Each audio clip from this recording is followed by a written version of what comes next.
네, 반갑습니다. 김진석입니다. 전주에서 사실 큰 홀에서 강의를 해본 거는 처음이라 좀 떨리기도 합니다. 자료집의 내용이 조금 지금하고 오늘 제가 보여드릴 자료가 좀 다른 점은 아무래도 방금 전까지도 사실은 조금씩 이렇게 정리를 더 하면서 왔기 때문이라고 양해해 주시면 좋겠고요. 혹시라도 필요하신 내용 있으시면 촬영은 편하게 하셔도 됩니다. 네, 편하게 찍으셔도 되고 또 혹시라도 더 궁금하신 점 있으시면 EBS에서 제 강의 좀 들어주시면 될 것 같습니다.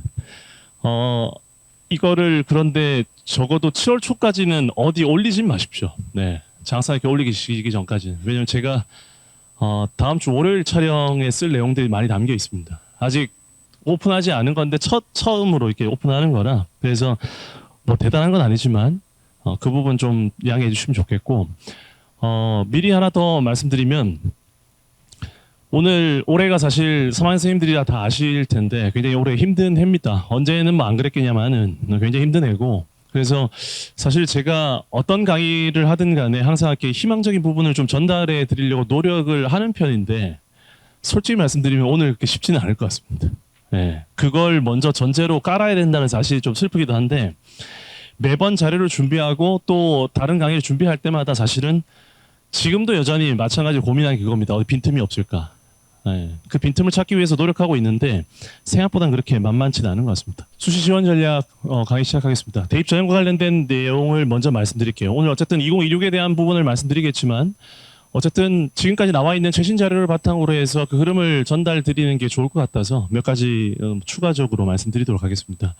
다 아시겠지만 이 대입 전형에 대해서 다루고 있는 어떤 내용들입니다. 근데 이 내용들이 이렇게 정리하면 될 것 같아요. 일단 수시하고 정시, 그리고 수시 정시에서 해당되는 중요 전형들이 있고, 그리고 이 우측에 있는 것들이 바로 이제 전형의 전형 요소라고 볼 수 있죠. 그래서 사실은 지금 이게 2026에만 해당되는 게 아니라 지금까지의 대입 그리고 앞으로의 대입까지 전부 다 담고 있는 한 페이지의 PPT입니다. 그래서 빨리 말씀드리면 선생님들 뭐 다 알고 계시겠지만 교과와 종합전형에 대한 이야기 그리고 논술에 대한 이야기 그다음에 뭐 실기실적 전형 그리고 정시에서 수능 전형과 실기 전형 이렇게 따로 구분해 뒀는데요. 선생님들 학생부 교과전에서 가장 중요한 전형 요소는 내신 성적이라는 걸 다 동의하시잖아요. 그렇죠? 그 다음에 중요한 게 이제 수능 최저고 그리고 약간 소수의 전형들이 이렇게 있습니다. 그래서 제가 지금 멀찍이 좀 띄워놨어요. 그래서 서류와 면접을 반영하는 대학. 소수 대학이긴 하지만 사실은 중요하지 않은 대학은 아니죠. 그래서 서류를 반영하는 대학 보시는 것처럼 이 고려대부터 시작해서 성균관대, 한양대 사실 2026 대입 전에 작년까지는 이제 경희대, 건대, 동대까지였죠. 근데 올해 이제 가운데 보시면 아시겠지만 시립대가 들어왔습니다. 그래서 시립대가 서류 10% 반영이고 그 아래에 제가 271이라고 해서 숙명여대 최저 폐지까지 제가 써뒀습니다. 그래서 숙명여대가 내년에 최저를 폐지하고 서류 30%를 들어온다. 이게 전체의 흐름이라는 거예요. 면접도 마찬가지예요.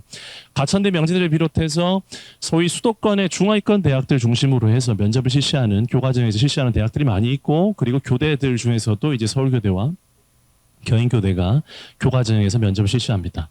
그리고 종합전형 역시 그 다음으로 보시는 것처럼 내신 성적이 가장 중요한 전형 요소라는 거 다 동의하시지 않으신가요? 그렇죠?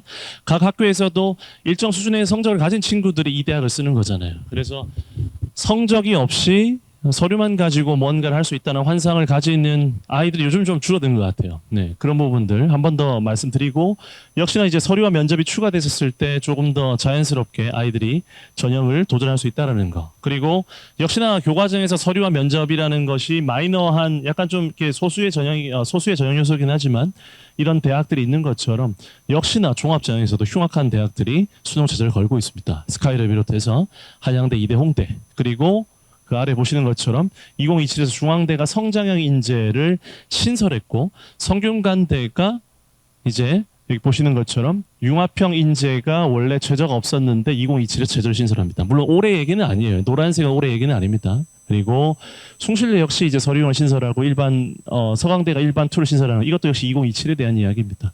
그 전반적인 흐름들 말씀드린 거고 논술은 아시는 것처럼 내신은 거들 뿐이죠. 이게 논술 플러스 수능 최저라는 거. 그리고 실기 실적 전형에 있어서 중대가 2027에서 창의형을 신설합니다.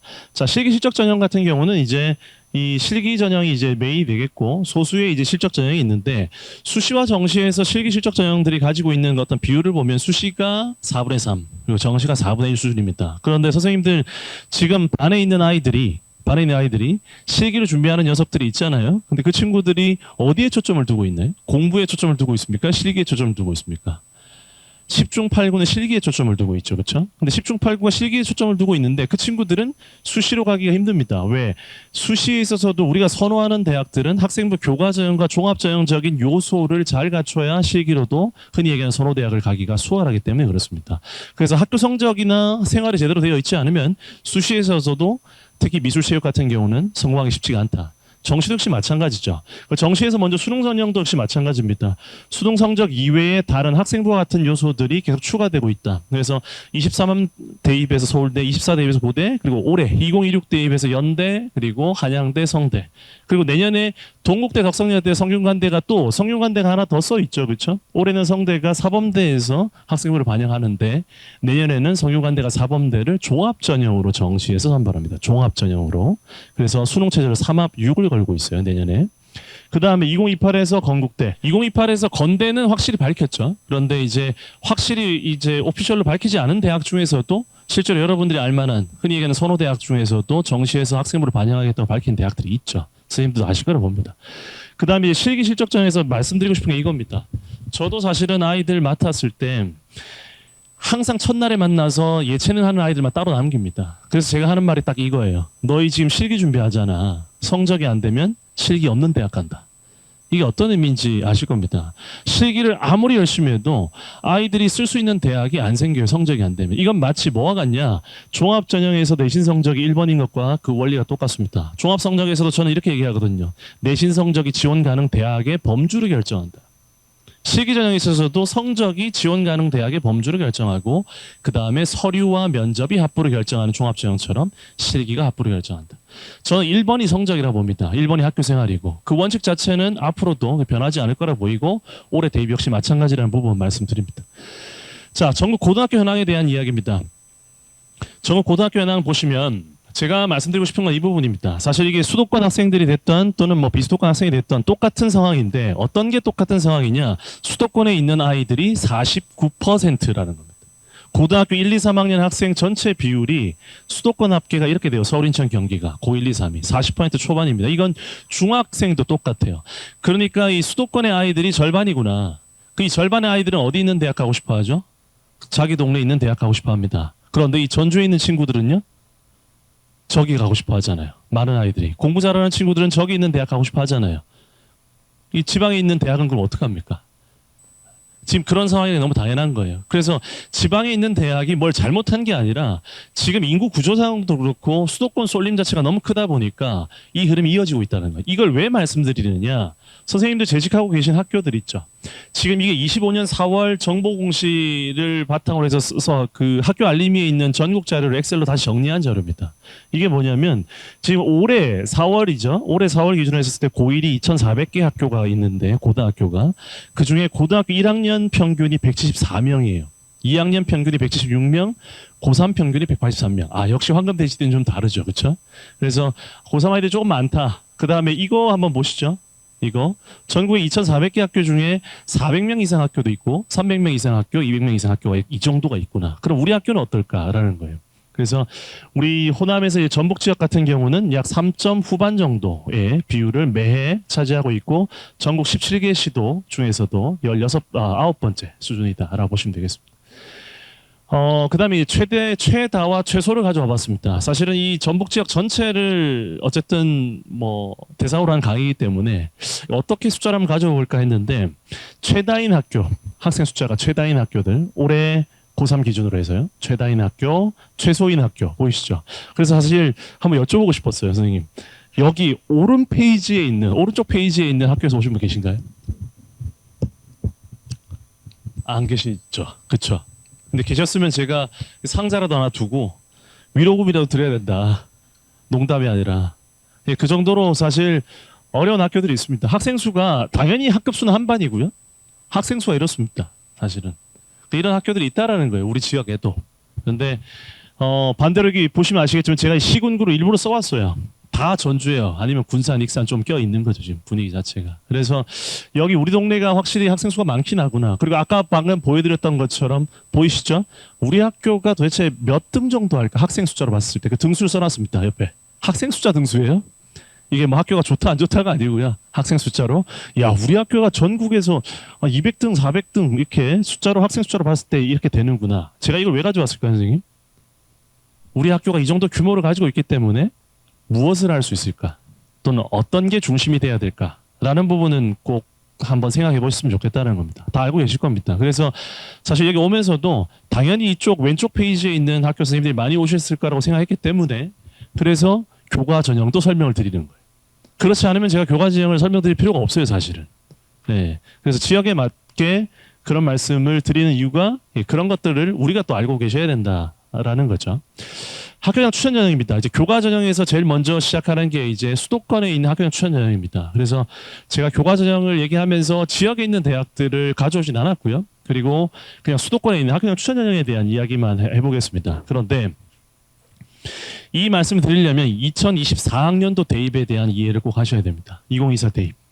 여기 보시면 제일 아래쪽에 초록색이 모집 인원이고요. 그 위에 파란색은 뭘까요, 선생님? 파란색은 당연히 지원 인원이겠죠, 그렇죠? 지원 인원이고 그리고 제일 위에 있는 이 주황색 계열로 되어 있는 게 바로 경쟁률입니다. 뭐 직관적으로 다 이해하실 수 있을 거라고 봅니다.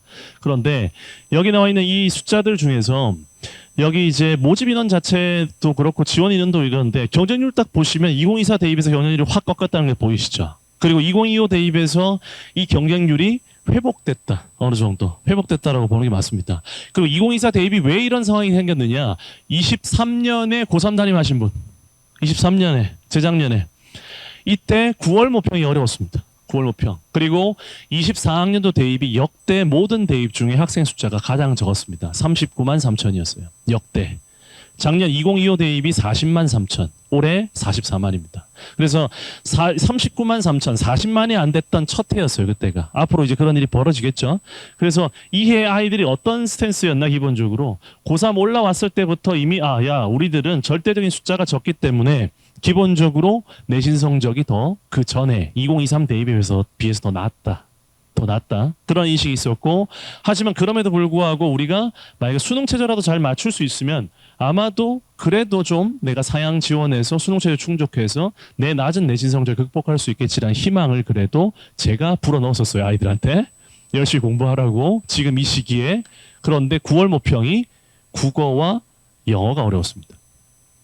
제가 문과반 담임했었는데 문과 여학생들에게 수학은 없는 과목이거든요. 그런데 국어하고 영어가 어렵게 나왔어요. 그건 무슨 얘기죠? 죽으란 얘기죠. 정말 눈물바다 냈습니다. 그 친구도 달래느라 좀 힘들었는데 그 전에 8월 말까지 상담해뒀던 게 다 그냥 수포로 돌아갈 정도로 아이들이 좀 굉장히 힘들어했던 그 해입니다. 그래서 모평 보자마자 그 다음 주 수능 원서 접수 하잖아요. 수시 접수. 근데 그게 선생님들이 이제 다다음 달에 만나게 될 아이들 상황이에요. 이번에 6월 모평 사실 그렇게 어렵지 않았죠. 상대적으로 어쨌든. 그러니까 아이들한테 좀 희망을 줄 수 있는데 6월 모평이 쉬웠다는 얘기는 9월 모평은 좀 어려울 거란 얘기잖아요, 사실은. 그 얘기를 좀 해주셔야 돼요, 미리. 그것 때문에 너희 너무 위축되지 말고 쫄지 말자. 끝까지 해야 된다. 이런 말씀 해주시는 게 좋다고 보고, 이 말씀을 길게 드리는 이유가 뭐냐면요. 이 24년에 교과가 줄어들었고, 그 다음에 25에 교과가 이제 다시 거의 원복이 됐는데, 이 틀을 기억하고 계셔야 앞으로 제가 전형별로 말씀드리는 강의의 틀을 이해하실 수 있기 때문에 그렇습니다. 자, 이때 좀 줄어들었던 게 회복돼서 작년에 2025 대입에서 3만 5천 건 정도가 증가했고, 빨리 가보겠습니다. 교과 다음에 뭘 말씀드리죠? 교과 다음에 서류형입니다. 왜 그럴까요? 서류형 다음에 뭐 말씀드릴 것 같으세요? 교과 전형이 성적이 가장 높고, 그 다음에 서류형, 그 다음에 면접형이죠. 그 순서대로 말씀드리는 거예요. 그럼 서류형, 아이들이 눈을 돌리는 순서예요. 처음에는 교과 전형을 봤다가 내가 성적이 안 되네. 그럼 대학을 바꿀 것 같나요, 아이들이? 안 바꿉니다. 그 대학, 그 학과 그대로 두고 전형을 바꿔요. 왜? 아이들은 그 마음을 절대로 꺾고 싶지 않습니다. 그런 면에서. 아이들이 만나게 될 아이들이 그렇죠. 서류형이 보십시오. 5년 내내 이렇게 오르고 있습니다. 어마어마합니다. 그리고 작년에도 3만 건 가까이 늘었죠. 면접형입니다. 이걸 뭐라고 얘기하느냐. 면접형이 줄었다. 종합형이 줄었다. 이런 얘기를 하는데 그게 아니고요. 주춤했다라고 얘기하는 겁니다. 주춤했다. 왜 그러냐. 이게 작년과 비교하면 좀 줄어든 느낌이 들죠. 근데 재작년하고 비교해 보십시오. 그 전에 흐름과 비교했었을 때.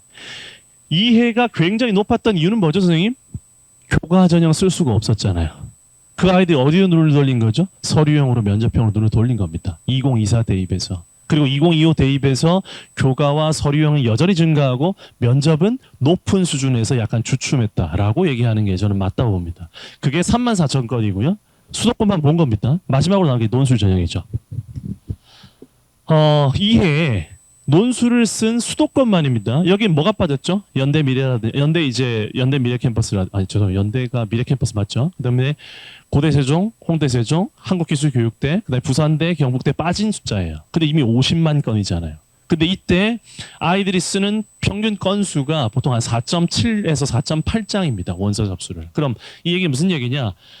수시에서 논술을 쓴 아이가 10만 명이라는 거예요. 선생님 근데 제가 올해 어떤 강의를 가고 어느 지역의 강의를 가더라도 빠뜨리지 않는 게 바로 논술 얘기입니다. 왜냐하면 특히나 비수도권으로 가면 아이들이 논술을 선생님들도 논술을 생각 자체를 안 하세요. 근데 그러시면 안 됩니다. 논술이 그렇게 어려운 것도 아니고 특히나 최선호 대학을 하겠다면 좀 더 다른 노력이 필요할지 모르겠지만 지금 그렇게 대단한 논술이 아닙니다. 그렇기 때문에 아이들한테 그게 아예 없는 전형이라고 생각하게 만드시면 안 돼요. 선생님도 역시 마찬가지고요. 그래서 이 말씀 드리는 거고 논술에서 역시나 5만 건 정도 매해 증가하고 있습니다. 그래서 이걸 다 합쳐보면 뭐냐 이게 메인 전형이니까요. 다 합쳐보면 작년에도 약 7만 8천여 건 정도 증가했다. 드리고 싶은 말씀은 뭐냐 왜 제가 전국의 학교의 어떤 그 고등학교 1, 2, 3학년의 수도권 학생의 비율이라든지 이런 걸 보여드렸느냐 아이들은 그냥 매해 서울만 써요. 매해 인서울입니다. 매해. 이게 바뀌지가 않아요. 학생 숫자가 줄었다고요? 39만 3천이었던 2024 대입에서도 수도권의 지원 건수는 늘었어요. 작년은 어땠습니까? 의대 증원 때문에 아이들이 자기 동네에 있는 대학을 다 우습게 봤죠. 어느 지역이든 마찬가지입니다. 자기 지역에 있는 대학들을 뭐 지역 인재로 대충 쓰면 가겠지. 어떤 지역이든 다 그렇게 생각하고 무조건 수도권으로 이런 식으로 흐름이 흘러가고 있습니다. 그러다 보니까 아무리 학생 숫자가 줄어들어도 힘든 상황인데 올해는 늘어났다라는 거죠. 그렇죠? 그게 굉장히 힘든 부분입니다. 그래서 그 숫자가 어떻냐? 이걸 빨리 보여드리겠습니다. 지금 올해 방금 말씀드렸죠. 25년 4월 기준입니다. 올해 고3 아이들 황금돼지띠죠. 그렇죠? 43만 9,557명인데 선생님 이것도 약간 통계를 더 정확하게 말씀드리면 이거는 4월 통계입니다. 7월 공시 자료가 나오고 나서 8월에 다시 또 들어가면 또 줄었을 거예요. 무슨 얘기냐? 이 아이들이 고등학교 3학년에 있는 황금돼지띠 이 친구들이 44만이잖아요. 작년에 얼마인 줄 아세요? 45만 3천이었습니다. 고2 때. 45만 3천요. 근데 이 친구들이 고1 때 얼마인 줄 아세요? 46만 8천 명이었어요. 아이들이 벌써 3만 명이 줄었어요. 거의 3만 명이. 그래서 아이들 숫자가 생각보다 많이 줄었다라는 거. 그렇게 보면 어떨까요? 고2 아이들 어떻게 될까요? 내년에 41만이에요. 이 친구들 41만 대. 그다음에 여기 지금 현재 고1 아이들 지금 2028 대입을 기다리고 있는 이 친구들 제 장담컨대 고3 되면 40만 안 됩니다. 그런데 요즘 분위기상 봤을 때 정시에서도 학생부를 반영한다는 분위기 때문에 자퇴생이 좀 줄 것 같긴 해요. 그러면은 저는 어떻게 보냐 40만 딱 이렇게 보는 겁니다. 40만 정도. 그래서 황금돼지띠부터 시작해서 그다음에 이제 백호랑이띠, 흑룡띠 이렇게 있죠. 그렇죠? 여기도 선생님 자녀가 한 2명쯤 해당되는 분 계시지 않으세요? 네. 여기가 우리 현재 우리나라 대입의 끝입니다. 제가 볼 때는 흑룡띠가 우리나라 대입의 끝이에요. 그 다음부터는 사실상 대입의 의미가 좀 많이 퇴색되지 않을까라고 혼자 생각을 하는데 여전히 수도권 집중률 현상은 지속될 거라고 생각해보면 조금 더 이어질 수도 있겠죠. 이 정도. 얘들은요 당연히 선생님 고3 때 사시면 안 됩니다. 당연히 사시면 안 돼요. 얘들은 다. 초등학생들은. 지금 이런 상황이다 정도 말씀드리고 자 2026에 좀 더 집중해 보겠습니다. 그래서 이런 어떤 스토리를 말씀드리는 이유는 뭐냐.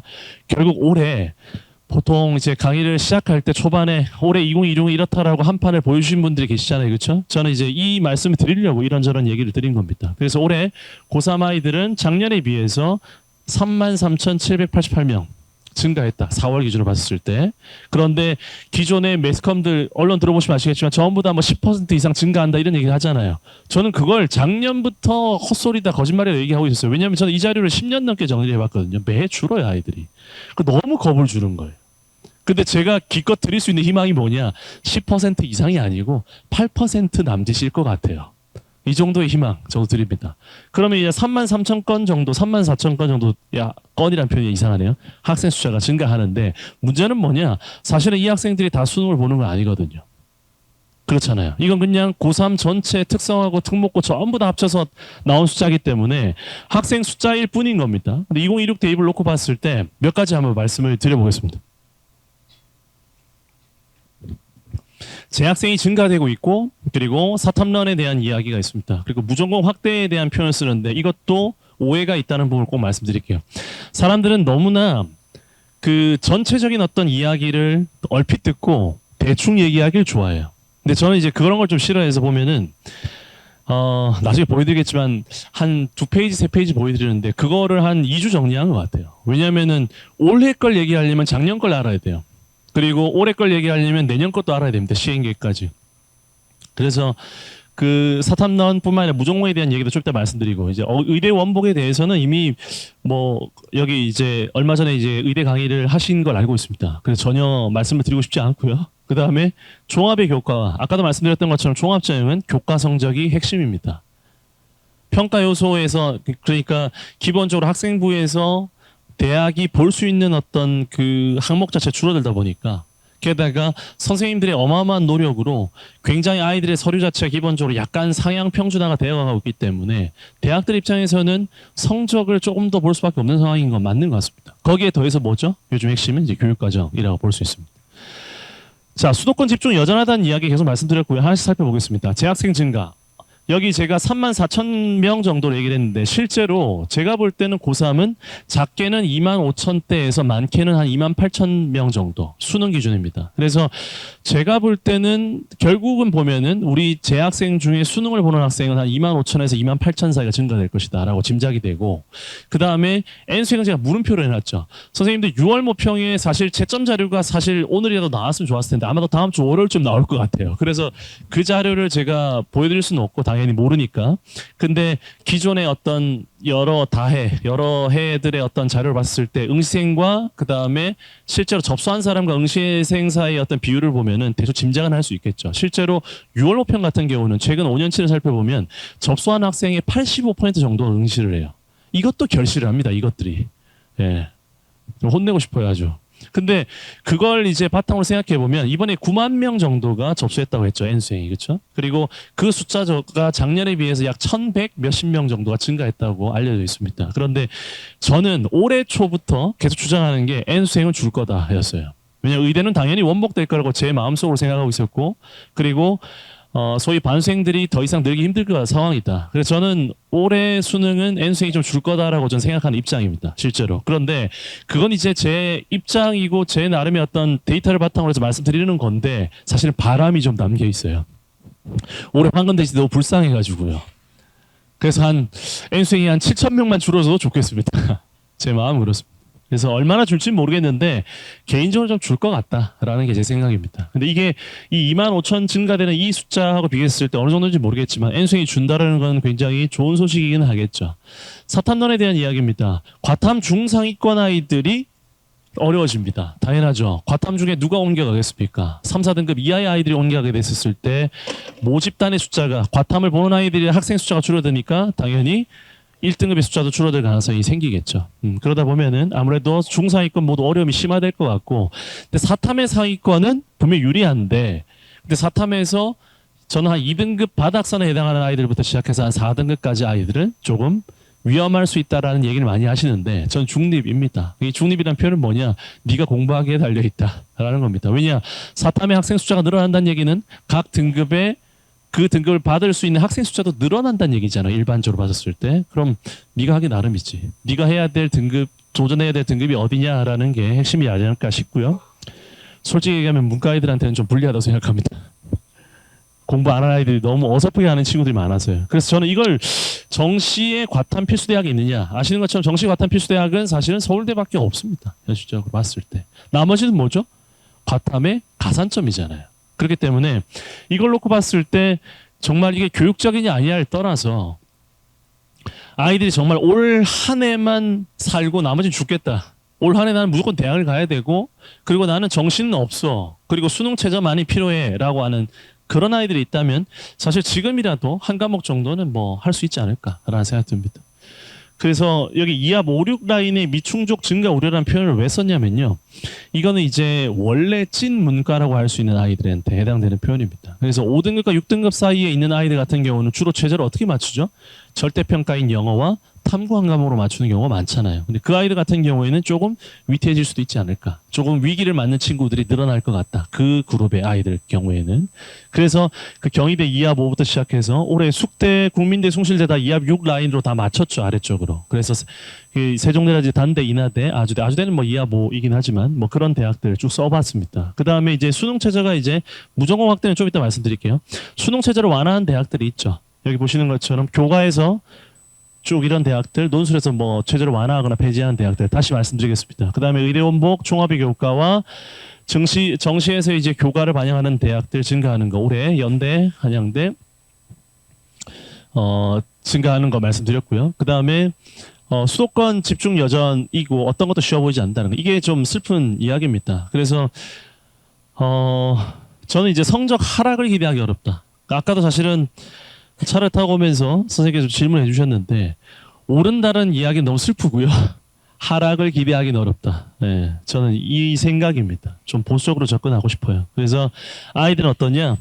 2026 대입에 도전하는 친구들은 그래도 우리는 재수는 가능하니까 왜 2027까지는 가능하니까 이런 얘기를 하는 친구도 있을 수 있겠죠. 그래서 제가 이걸 말씀드린 이유는 뭐냐면 결국 아이들 입장에서 보면 그렇지 않을까. 결국은 중위권 이하의 학생들은 상향 소신보다는 하향 안전을 입장을 취할 가능성이 높지 않을까라는 겁니다. 그래서 어차피 선호대학이라고 할 수 있는 최선호대학이라고 할 수 있는 대학들과 선호대학들 그 기준은 뭐 다르겠지만 예를 들어서 뭐 15개 대학이다, 20개 대학이다 이 대학들은 사실은 굳건할 것 같습니다. 굳건할 것 같고 지역의 거쳐 공립대라든지 또는 약간 수도권에서도 약간 중하위권 대학들 같은 경우는 그래도 아이들이 뭐 되게 사양하거나 도전하거나 뭐 그러기는 좀 어렵지 않을까. 왜? 내신 성적으로 따졌을 때 3 중반 전후의 아이들. 그 친구들은 수도권에 종합지원 쓰거나 이럴 때 아이들이 과연 사양 지원할 수 있을까 올해.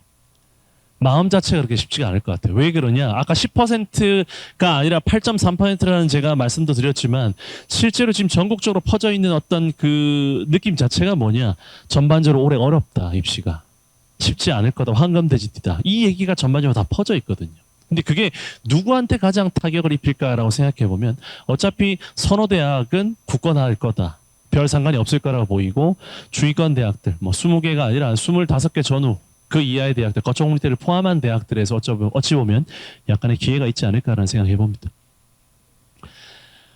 이제 사탐론에 대한 이야기는 이제 딴 건 아니고요. 이 부분만 말씀드릴게요. 선생님들이 이해하실 때 2024 수능과 2025 수능을 봤을 때 확실히 보시는 것처럼 이 세윤과 사문의 이 증가가 굉장히 크고요. 그뿐만이 아닙니다. 모든 사탐이 다 증가했다고 보시면 되겠습니다. 그리고 여기 오른쪽에 이제 과탐은 그럼 줄어야 되잖아요. 그렇죠? 근데 과탐이 줄었나요, 선생님? 2024에서 2025 할 때 과원이 줄었죠. 과투는 어떻죠? 오히려 엄청나게 증가했습니다. 비율로 봤었을 때는. 이 이유가 뭐죠? 과투가 왜 늘었을까요? 과투가 정말 대단한 아이들이 많습니다. 불확실성을 제거하기 위해서입니다. 불확실성을. 그게 무슨 말일까요? 표점이 있잖아요. 표점. 아이들이 어떤 과목을 선택했을 때 표점이 불안한 거예요. 내가 아무리 만점 받으면 뭐해? 나랑 같이 보는 친구들 때문에 또는 그 시험의 난이도 때문에 최고 표점이 65점이 되면 어떡할까? 67점이 되면 어떡할까? 나는 70점 이상이 필요한데. 그런 아이들은 뭘 선택해야 되죠? 과투를 선택해야 되죠. 과투는 언제나 70점 이상이었으니까. 실제로 작년에 의대 증원과 맞물리면서 그런 아이들이 확실히 좀 더 늘지 않았나는 생각이 듭니다. 물론 아예 거꾸로 야 과원을 보나 과투를 보나 어차피 나는 찍을 거니까 이게 더 유리할 거야 불리할 거야? 그런 학생들도 늘었을 수 있겠죠, 그렇죠? 근데 제가 보기에는 이게 양극화 현상이라고 상위권에서도 분명히 과투를 선택할 때 제가 말씀드렸던 이유로 는 이유가 분명히 있습니다. 그리고 여기 보시는 것처럼 중등진학연구회에서 굉장히 좋은 자료를 만들어주죠. 보시면 여기 찐 이과라고 할 수 있는 국미기 과 이 친구들 그냥 미적과 과탐만 보겠습니다. 확실히 많이 줄었죠. 미적 과탐이 줄어서 이렇게 줄었습니다. 미적 과탐이. 그런데 미적 과탐을 선택해야 될 아이들 또는 했을 가능성이 높았던 아이들이 이제 그게 아니라 미적에다가 사탐을 선택하거나 또는 사탐 하나 과탐 하나를 선택하는 아이들 비율이 확실히 늘었다는 겁니다. 확실히. 그래서 2025 수능으로 갈 때 이런 부분이 있다라는 부분. 근데 제가 이걸 말씀드릴 때 이걸 말씀드리고 싶습니다. 사실은 아직도 뭐 고민하거나 이런 친구는 별로 없겠지만 실제로 과목별 만점 기준이에요, 선생님. 과목별 만점 기준입니다. 2024 그리고 2025입니다. 이걸 왜 가져왔냐? 이것 때문에 가져온 거예요. 이것 때문에. 2024든 2025든 좀 웃긴 얘기 같지만 자 그럼 1등급 컷의 평균은 몇 점일까? 46점 몇 점이에요. 선생님 몇 문제 틀리면 됩니까? 몇 문제까지 허용되죠? 한 문제예요, 선생님. 2점짜리를 2개 틀려도 46점입니다. 확률적으로 어떨지 모르겠지만 아이들이 여기 48 바이 보이시죠? 48, 47 커트라인들. 네가 어떤 과목을 선택했었을 때 적어도 둘 중에 하나 이상의 확률로 48점 정도까지나 허용이 되고 47점이 허용되지 안 그러면 2등급이고 그렇다는 거죠. 그러니까 아이들이 뭔가 과목을 선택할 때 1등급을 노리면서 또는 2등급을 노리면서 나는 무언가를 사탐이 아니라 과탐을 선택하겠다, 과탐이 아니라 사탐을 선택하겠다, 어떤 과목을 선택하겠다, 그게 아니라 기본적으로 내가 확실히 잘할 수 있는 걸 선택해야 되고 좋아하는 걸 선택해야 된다는 거죠. 왜 그러냐? 이 시험이라는 것 자체가 유불리가 사람마다 다 다르잖아요. 그래서 이렇게 굉장히 어려웠던 시험인 거죠. 상위권 아이들한테도 이런 시험. 선생님들 그럼 또 이런 시험도 있잖아요. 50점이 1등급 컷인 시험들. 어떤 시험이 좋은 시험이죠? 어떤 게 마음에 드세요, 선생님? 선생님이 재직하고 있는 학교 기준으로 말씀해 보시죠. 어떤 시험이 좋은 시험입니까? 선생님들 아이들 기준으로 했었을 때. 저는 시험이 좀 쉬웠으면 좋겠어요. 좀 쉬워야 최상위권 아이들 몇 명은 좀 손해를 볼 수도 있겠죠, 표점에서. 그런데 3, 4등급의 우리가 바라보는 수많은 아이들은 조금 쉬워야 조금 덜 흔들리고 자신감 가지고 실력 발휘를 하더라고요. 저는. 제가 볼 때는 그렇습니다. 그래서 어떤 난이도가 좋은 시험이냐 사람마다 다릅니다. 정시 최상위권 아이들 입장에서 보면 이 시험이 좋은 시험이죠. 그런데 수시에 이제 최저라든지 또는 뭐 다른 기준으로 생각해 보면 대다수의 아이들한테는 또 기준이 좀 다를 수 있습니다. 네. 교육적으로도 그렇고요. 잘하는 걸 하자라는 말씀 드리고 싶은 거고. 그 다음에 올해 이제 보시는 것처럼 이게 이 색깔 칠해져 있는 게 이제 2026에서 바뀐 거예요. 바뀐 건데 여기 보시면 이제 지정대학은 이제 서울대밖에 없다고 보시면 돼요. 선생님들 이게 연대도요. 수시에 과탐 여기 보시는 것처럼 미기과를 설정해뒀잖아요. 이 필수 응시 아니에요. 아이가 만약에 국수형에서 아이가 만약에 어떤 식으로든 잘 충족할 수 있으면 어쨌든 과탐은 안 해도 돼요. 예를 들어서 연대 수시 같은 경우도 가능합니다. 최저를 다른 과목으로 맞추면 되니까요. 그 다음에 이게 폐지대학이 확대됐다라고 써뒀는데 이 색깔이 칠해져 있는 게 폐지대학들입니다. 그래서 지금 현재로서 보면은 사실상 서울대와 연대를 빼고 나면 연대도 사실 반쪽짜리고 서울대를 빼고 나면 아이가 잘하는 거 아는 게 맞습니다. 근데 문제는 이 오른쪽에 있는 거죠. 근데 이게 누구한테 문제냐라는 거예요. 이 가산점이. 수시와 정시를 동시에 하는 아이들한테 문제라는 거죠. 그 포인트만 기억하시면 됩니다. 수시와 정시를 동시에 하는 아이들한테만 문제다. 그리고 그게 아이들한테 어떤 영향을 줄지는 나중에 지나봐야 알겠지만 실제로 우리 아이들 중에 정시를 놓고 있는 아이들이 굉장히 많습니다. 실제로 많죠. 근데 그 아이들한테는 진학 지도를 하실 때 너는 뒷배가 없다는 얘기를 분명히 해주셔야 돼요. 뒷배가 없다는 이야기는 수시를 지원할 때 6장 중에 안정카드를 반드시 2장 이상 써야 된다는 얘기입니다. 네. 그 부분 말씀드리고 싶었고요. 전공자율선택제입니다. 이걸 어떤 식으로 표현을 하면 좋을까? 사실 조금 고민을 하다가 이렇게 표현해봤습니다. 자, 이게 교과예요. 교과. 여기는 이 3개 대학, 7개 대학, 11개 대학, 15개 대학, 22개 대학은 말씀 안 드려도 대충은 아시겠죠. 그렇죠? 대충 보시면 됩니다. 왜냐하면 그 디테일은 어차피 다시 살펴보셔야 되니까. 이 대학들의 교과 전형 보시면 아시다시피 선호대학, 최선호대학은 교과 전형을 실시하지 않습니다. 기본적으로 많이 실시하지 않죠. 소위 스카이는 교과 비중이 10%가 안 됩니다. 왜냐하면 서울대가 교과가 없으니까요. 그렇죠? 그 다음에 종합입니다. 분위기가 확 달라지죠. 당연히 종합 분위기가 달라진다는 거. 그 논술입니다. 논술. 이렇게 이게 모집 인원이에요. 모집 인원. 근데 선생님 제가 이게 전체라고 써뒀죠. 유형 1과 유형 2를 합친 거예요. 유형 1, 2를 합친 겁니다. 그런데 진짜 문제는 뭐냐? 언제나 작년하고 뭐가 달라졌냐라는 거예요. 작년하고 달라진 숫자입니다. 이 대학들 이렇게 되는 겁니다.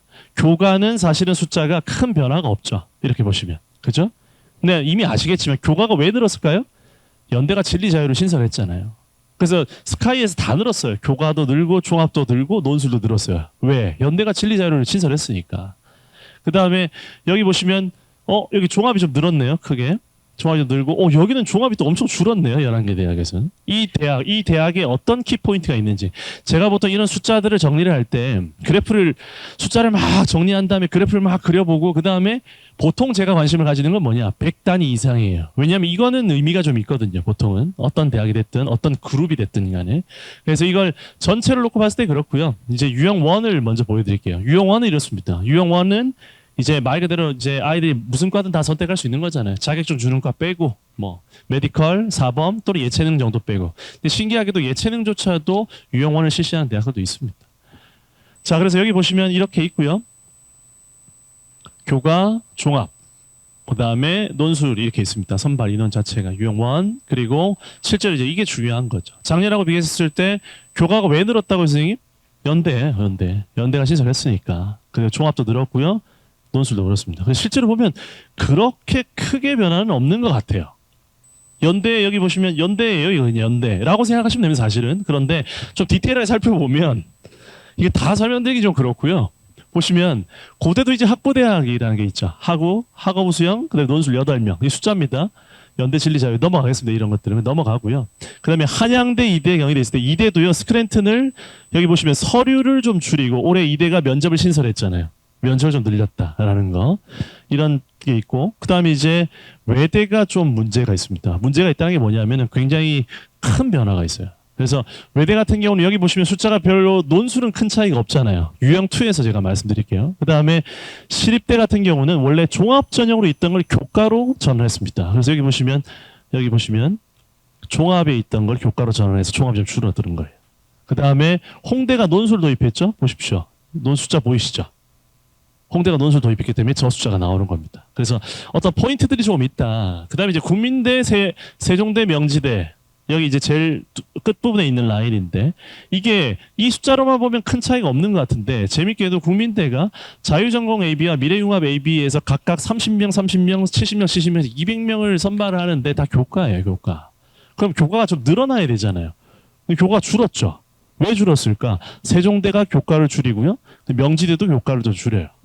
이러면서 이 대학들 그룹에서 봤을 때 국민대는 크게 늘어났는데 실제로 다른 대학이 좀 교과를 좀 줄였구나 라는 걸 알 수가 있습니다. 이 분위기 보시면 되겠고 유형2는 조금 더 심플해요. 보시면 뭐 이렇게 돼 있는데 유형2는 쉽게 얘기해서 선생님들 이거 학부제라고 생각하시면 돼요. 쉽게 학부제라고 보시면 되겠고 그 다음에 유형2 같은 경우도 교과는 큰 변화는 없는데 종합에서 아까 제가 말씀드렸던 것처럼 큰 변화가 이제 외대 덕분에 생깁니다. 그리고 논술도 큰 변화는 없고요. 그래서 서강대가 인문학부, 사회과학부 그다음에 지식융합 미디어 쪽에서 이렇게 좀 늘고 있고요. 그 다음에 여기 보시는 것처럼 외대가요 수시를 다 폐지해버렸어요. 아예 유형2를 그 모든 학부를 다 뽑았거든요. 싹 다 폐지해버리고 정시로 늘렸습니다. 그래서 여기가 이 숫자가 나오는 거예요. 이 종합에 나와 있는 마이너스 205라는 게 외대에서 유형2에서 이렇게 줄였구나라는 거. 그래서 선생님들 이제 자전 관련해서는 정시에서도 그렇고 수시에도 그렇고 어떤 대학 그룹에서 어떤 전형을 대학들이 조금 조정했는가 방금 제가 보여드렸던 그 페이지 정도만 뭐 대충 이해하셔도 웬만큼 정리가 저는 될 거라고 봅니다. 네. 죄송합니다. 이게 한 페이지 더 했네요. 자, 이제 전형으로 넘어갈게요, 선생님. 전형으로. 제가 논술부터 차례대로 말씀드릴 텐데, 선생님 이게 약간 희미해서 잘 보이실지 모르겠습니다.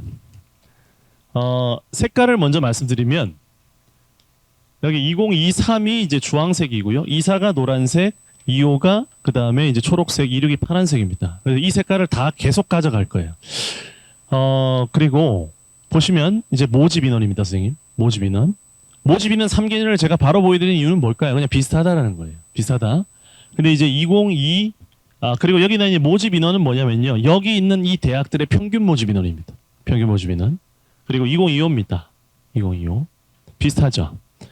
이 직선은 뭘까요? 이 전체의 평균 인원이라고 생각하시면 돼요. 전체. 300명 정도 생각하시면 됩니다. 그래서 이 그라데이션 넣었죠. 주황색부터 시작해서 파란색까지. 예, 4개년 전체를 포함하고 있는 숫자다 보시면 되겠습니다. 그래서 이 패턴으로 계속 설명드릴 거예요. 그래서 굉장히 지루할 겁니다. 그런데 선생님들이 관심 있는 전형이 됐던 또는 머릿속에 떠오르는 우리 반 아이가 있다라면 아마도 몇몇은 도움되지 않을까 싶습니다. 처음에 이제 모집 인원을 보여드리는 거고요. 그 다음에는 제가 사실 이걸 말씀드리고 싶어서 그래요. 여기 보시면 모집, 지원, 그 다음에 경쟁이 있죠. 지원자 숫자도 제가 평균을 내봤습니다. 이게 23년, 24년, 25년입니다. 24년이 왜 늘었는지 이해되시죠? 아까 제가 초반에 말씀드렸죠? 교가 줄고 다른 데 다 는 거예요. 종합도 보시면 24년 그래프가 대부분 위쪽에 다 있어요. 보시면. 그리고 25년 어떻게 되느냐? 근데 또 역시나 또 증가하거나 줄어드는 건 있겠지만 여기 전체 숫자를 보시면 아시겠지만 계속 증가하고 있습니다. 지원자 자체가. 그리고 제가 이걸 보여드리는 이유는 뭐냐? 보통의 선생님들이 학생들 지도하실 때 마지막 날 경쟁률을 바라보시면서 이걸 도대체 어떻게 판단해야 될지 고민하시는 경우들이 있습니다. 실제로. 근데 그런 고민들 때문에 선생님들이 실시간 경쟁률의 추이를 바탕으로 해서 엑셀 자료가 막 돌기도 하고 마지막 날에 그렇기도 하죠. 그런데 제가 볼 때는 학과별로 그 실시간 경쟁률의 추이를 바라본다든지 또는 작년과 비교하는 거 그게 그렇게 쉽지는 않은 것 같아요. 늘 인기 있는 학과와 늘 인기가 없는 학과라면 그런 것들이 조금은 일리가 있다고 저는 생각하는데 실제로 경쟁률이 아니라 도대체 이 대학은 몇 명이 쓰지? 이 대학의 이 전형은 몇 명까지 쓸 수 있을까? 예요. 저는 이게 그 자료로서 의미가 있다고 봅니다. 3개년을 겹쳐봐도 비슷하죠. 느낌 자체가. 이걸 제가 말씀드리고 싶은 건 뭐냐면 논술 전형으로 서강대, 성대, 예를 들어 성대를 말씀드려봅니다. 논술적으로 성대를 쓸 수 있는 학생들의 숫자는요. 35,000에서 4만인 거예요. 그냥 정해져 있는 겁니다. 사실상 어찌 보면은. 여기 보시는 것처럼 지원자 숫자가 어떻게 보면 비슷하게 정해져 있구나라는 걸 알 수 있는 거예요. 사실은. 그래서 여기도 보시면 외대 서울과 글로벌 캠퍼스 같은 경우도 보시면 10,000에서 15,000 사이고 여기는 4,5천 명 선 이렇게 딱 정해져 있는 거예요. 그래서 어느 정도 아이들이 썼다 싶으면 이게 논술만이 아니고요. 종합전형이나 교과전형도 제가 보여드리겠지만 이렇게 보는 방법도 있구나라는 거 한번 말씀드리고 싶어서 가져왔고요. 그다음에 이제 경쟁률입니다. 이제 대충 보이시죠? 23에서 24 늘었죠. 확실히 경쟁률 자체가 25도 꽤 는 대학이 있습니다. 예를 들어 한양대 같은 경우도 그렇고요. 그래서 고대가 이제 작년에 2호 신설했습니다. 초록색으로 표시한 게 2호에 대한 얘기예요, 선생님. 이 색깔은 계속 갖고 갑니다. 2호 색깔이 초록색이기 때문에 그 의미를 말씀드리려는 거예요. 그리고 경쟁률은 이제 지속적으로 상승하고 있습니다. 이 그라데이션 넣은 건 늘 그렇다는 얘기입니다. 100대 1로 다수인데 실질 경쟁률이 이렇죠. 그래서 실질 경쟁률이 이렇기 때문에 아이들이 수능 체제를 충족하는 게 중요하다. 이런 얘기 뭐 다 하실 거라 봅니다. 그리고 2016 초록 이제 파란색이죠. 올해입니다. 경영도 4.8로 수능 체제를 완화했고 그리고 성대가 올해 독특하게 언어형과 수리형 논술을 실시합니다. 언어형과 수리형 논술을 실시하는데 선생님 저는 여기서 이걸 보면서 딱 하나의 아주 작은 빈틈이 있다고 저는 개인적으로 생각합니다. 그 빈틈이 뭐냐? 성대 논술을 준비하는 친구가 있어요. 근데 그 친구가 인문계열 학과를 수리형으로 보고 싶을까요? 제가 한번 생각해 보십시오. 성대를 수리 논술을 준비한 친구예요. 그 친구가 인문계열 학과의 수리형을 쓰고 싶을까요? 성대 정도를 논술을 준비하는 친구가. 저는 쉽지 않을 거라고 생각해요. 그래서 거의 유일한 빈틈 중에 하나인가. 빈틈이라는 표현을 써도 어차피 성대 논술을 쓰면은 인문계열 막 경쟁률 높을 거라고 생각합니다. 게다가 모집 인원도 적어요. 근데 하지만 과연 아이가 수리 논술을 준비하는 친구, 성대를 준비하는 친구가 인문계열 학과를 쓸 것인가? 저는 그거는 좀 갸우뚱하더라고요. 그래서 그 정도에서 약간 빈틈이 있다. 두 번째, 그럼 반대로 자연 공대 계열은 어떨까요? 공대 계열을 언어형 논술을 준비한 아이가 쓸 수 있을까? 과연 언어형 논술을 준비할까? 과연 그걸 위해서. 전 그래서 오히려 여기서 보시면 원래 자연스럽게 인문계열 언어형 쓰는 아이들과 자연계열 수리형 쓰는 아이들을 제외한 나머지 인문계열인데 수리형, 자연계열인데 언어형 논술을 실시하는 소수긴 하지만 만약에 거기에서 경쟁률이 좀 많이 낮게 나온다라는 느낌 들면 저는 일종의 기회가 될 수 있지 않을까라는 생각 해봤습니다. 근데 성대는 기본적으로 보시면 아시겠지만 경쟁률이 기본적으로 100대 1이에요. 얼마나 낮을까? 제 기준은 그렇습니다. 마지막 날 최종 경쟁률이 논술을 끝까지 보는 친구도 별로 없겠지만 30, 40대 1이 안 나온다. 그러면은 굉장히 큰 찬스가 될 수 있지 않을까라는 생각해 봅니다. 쉽지 않을 것 같아요. 그 다음에 여기 나와 있는 것처럼 한양대가 삼합치를 확대했다고 표현했었어요. 왜냐하면 작년에는 인터컬리지만 최저를 걸었죠. 올해 그럼 최저를 만약에 모든 학과에다 걸면 이 120대 1의 평균 경쟁률이 많이 낮아질까요? 어디까지 떨어질까요, 선생님? 그래도 저는 100대 1은 나올 거라고 봅니다. 왜? 옆에 성대 보면 알잖아요. 성대가 뭐 최저가 없나요? 성대 최저, 하향대 최저 큰 차이 없습니다. 그죠? 그래서 충분히 저는 뭐 좋은 선택이다. 한양대가 최근에 굉장히 이런 선택을 하고 있다고 보이고 이대가 이제 이합으로 인문계열 같은 경우는 최저를 완화했다. 3합6에서 그 보시면 되겠고요. 근데 국민대부터 여대까지 라인입니다. 조금씩 이제 빨리 해볼게요. 이제 제가 말씀드리는 이제 패턴을 이해하실 거라고 봅니다. 진짜 2026입니다. 2026에서 좀 증가된 대학들도 좀 있고 그런데 제가 뒤에서도 이제 종합전형 말씀드리면서 계속 말씀드리겠지만 국민대가 이제 논술을 신설했죠. 논술을 신설할 수 있는 이 숫자가 어디서 왔을까요? 국민대가 학교생활 호수자라는 서류형을 폐지했습니다. 학교생활 호수자는 서류형을 폐지하면서 논술 신설하고 그다음에 종합 면접형을 이제 더 늘렸거든요. 네, 그 부분 보시면 되겠고 그다음에 이제 모집 이제 지원자예요. 선생님 보세요. 지원자 역시 3개년을 다 봐도 뭔가 약간 좀 비슷비슷하죠. 그렇죠? 네, 그 부분들 말씀드리는 거고. 자, 그다음에 이제 경쟁률입니다. 이 대학들의 경쟁률 한번 보시죠. 평균 영향률을 제가 줄을 다 그어둔 거예요. 평균 영향률을. 그다음에 2025입니다. 상명대가 갑자기 나왔죠. 상명대가 작년에 이제 신설했습니다. 그래서 굉장히 큰 인기를 끌었죠. 게다가 경쟁률 보면 굉장히 높잖아요. 70대 1. 실제로 모집 인원 자체가 100명밖에 안 돼서 그렇습니다. 그러니까 굉장히 큰 히트를 쳤고 이게 올해 과연 지속될 것인가? 과연 국민대는 과연 영향률이 얼마나 될까? 국민대 경쟁률이 얼마나 나올까요? 이게 짐작하는 거죠. 숭실대, 세종대, 광운대 앞에 예를 들어 동대나 건대나 동대나 숙대나 이런 대학들의 논술 경쟁률이 얼마나 될까? 그걸 보는 게 아니고요. 지원자 숫자가 얼마나 되느냐 보는 겁니다. 그래서 지원자 숫자가 15,000 전후까지가 거의 최대치거든요. 그렇게 보면 국민대도 거기에 플러스 이게 아무래도 약수형 논술이다 보니까 조금 더 아이들에게 도전 의지를 북돋게 만들잖아요. 그런 친구들 포함하면 223명 선발로 제가 기억하는데 그럼 아마도 많이 잡았을 때 15,000명 정도 선까지 그러면 경쟁률이 60대에서 70대까지도 나올 수 있지 않을까 싶습니다. 여기는 이제 숭실대 보시면 아시겠지만 여기 세종대가 여기서 조금씩 떨어지고 있고 숭실대가 조금씩 올라가고 있죠. 논술을 봤을 때는 지금 분위기가 좀 이렇다. 숭실이 세종을 가져간 분위기다라는 느낌. 이 경인 지역은 사실은 또 빨리 넘어가도 되는데 제가 한 대학 때문에 사실은 몇몇 대학은 아닌데 이 대학들 때문에 가져왔습니다. 경기대가 이제 인문만이 아니라 자연까지 이제 자유전공을 통해서 신설했고요. 그다음 복귀 시작했고 강남대가 올해 신설했죠. 올해 강남대. 그리고 단대 천안이 이제 의대치대 논술을 이제 실시한다라는 거 보시면 되겠습니다. 모집 인원은 빨리 넘어가고요. 여기 보시는 것처럼 정말 너무 기형적으로 높게 나오는 대학이 있죠. 가천대, 그렇죠? 어느 지역에서도 가천대를 제일 많이 쓴다라는 거 말씀드리고, 그리고 이 대학들을 볼 때 경쟁률을 보실 때 특히나 의대나 뭐 치대, 약대 이런 대학들 이런 모집 단위가 있는 경우에는 이 숫자 때문에라도 경쟁률을 처음에 대학의 경쟁률을 보시면 안 됩니다. 이 대학들 같은 경우는. 그래서 이 숫자를 빼고 나면 숫자가 굉장히 많이 줄어들거든요. 어떤 대학들은. 그래서 이런 게 있구나. 예를 들어 가톨릭대나 아주대, 인하대 같은 경우는 이런 큰 숫자가 있기 때문에 이걸 빼고 경쟁률을 봐야겠다라는 부분 말씀드립니다. 마지막 이제 경쟁률이고요. 경쟁률 뭐 말씀드렸던 부분들이고 이제 마지막에 실질 경쟁률입니다. 이제 서강대 일부 학과 그리고 동국대 일부 학과를 보여드릴 텐데 모집 인원이고요. 이게 명목 경쟁률입니다. 그리고 실질 경쟁률. 보시면 아시겠지만 굉장히 많이 떨어지죠.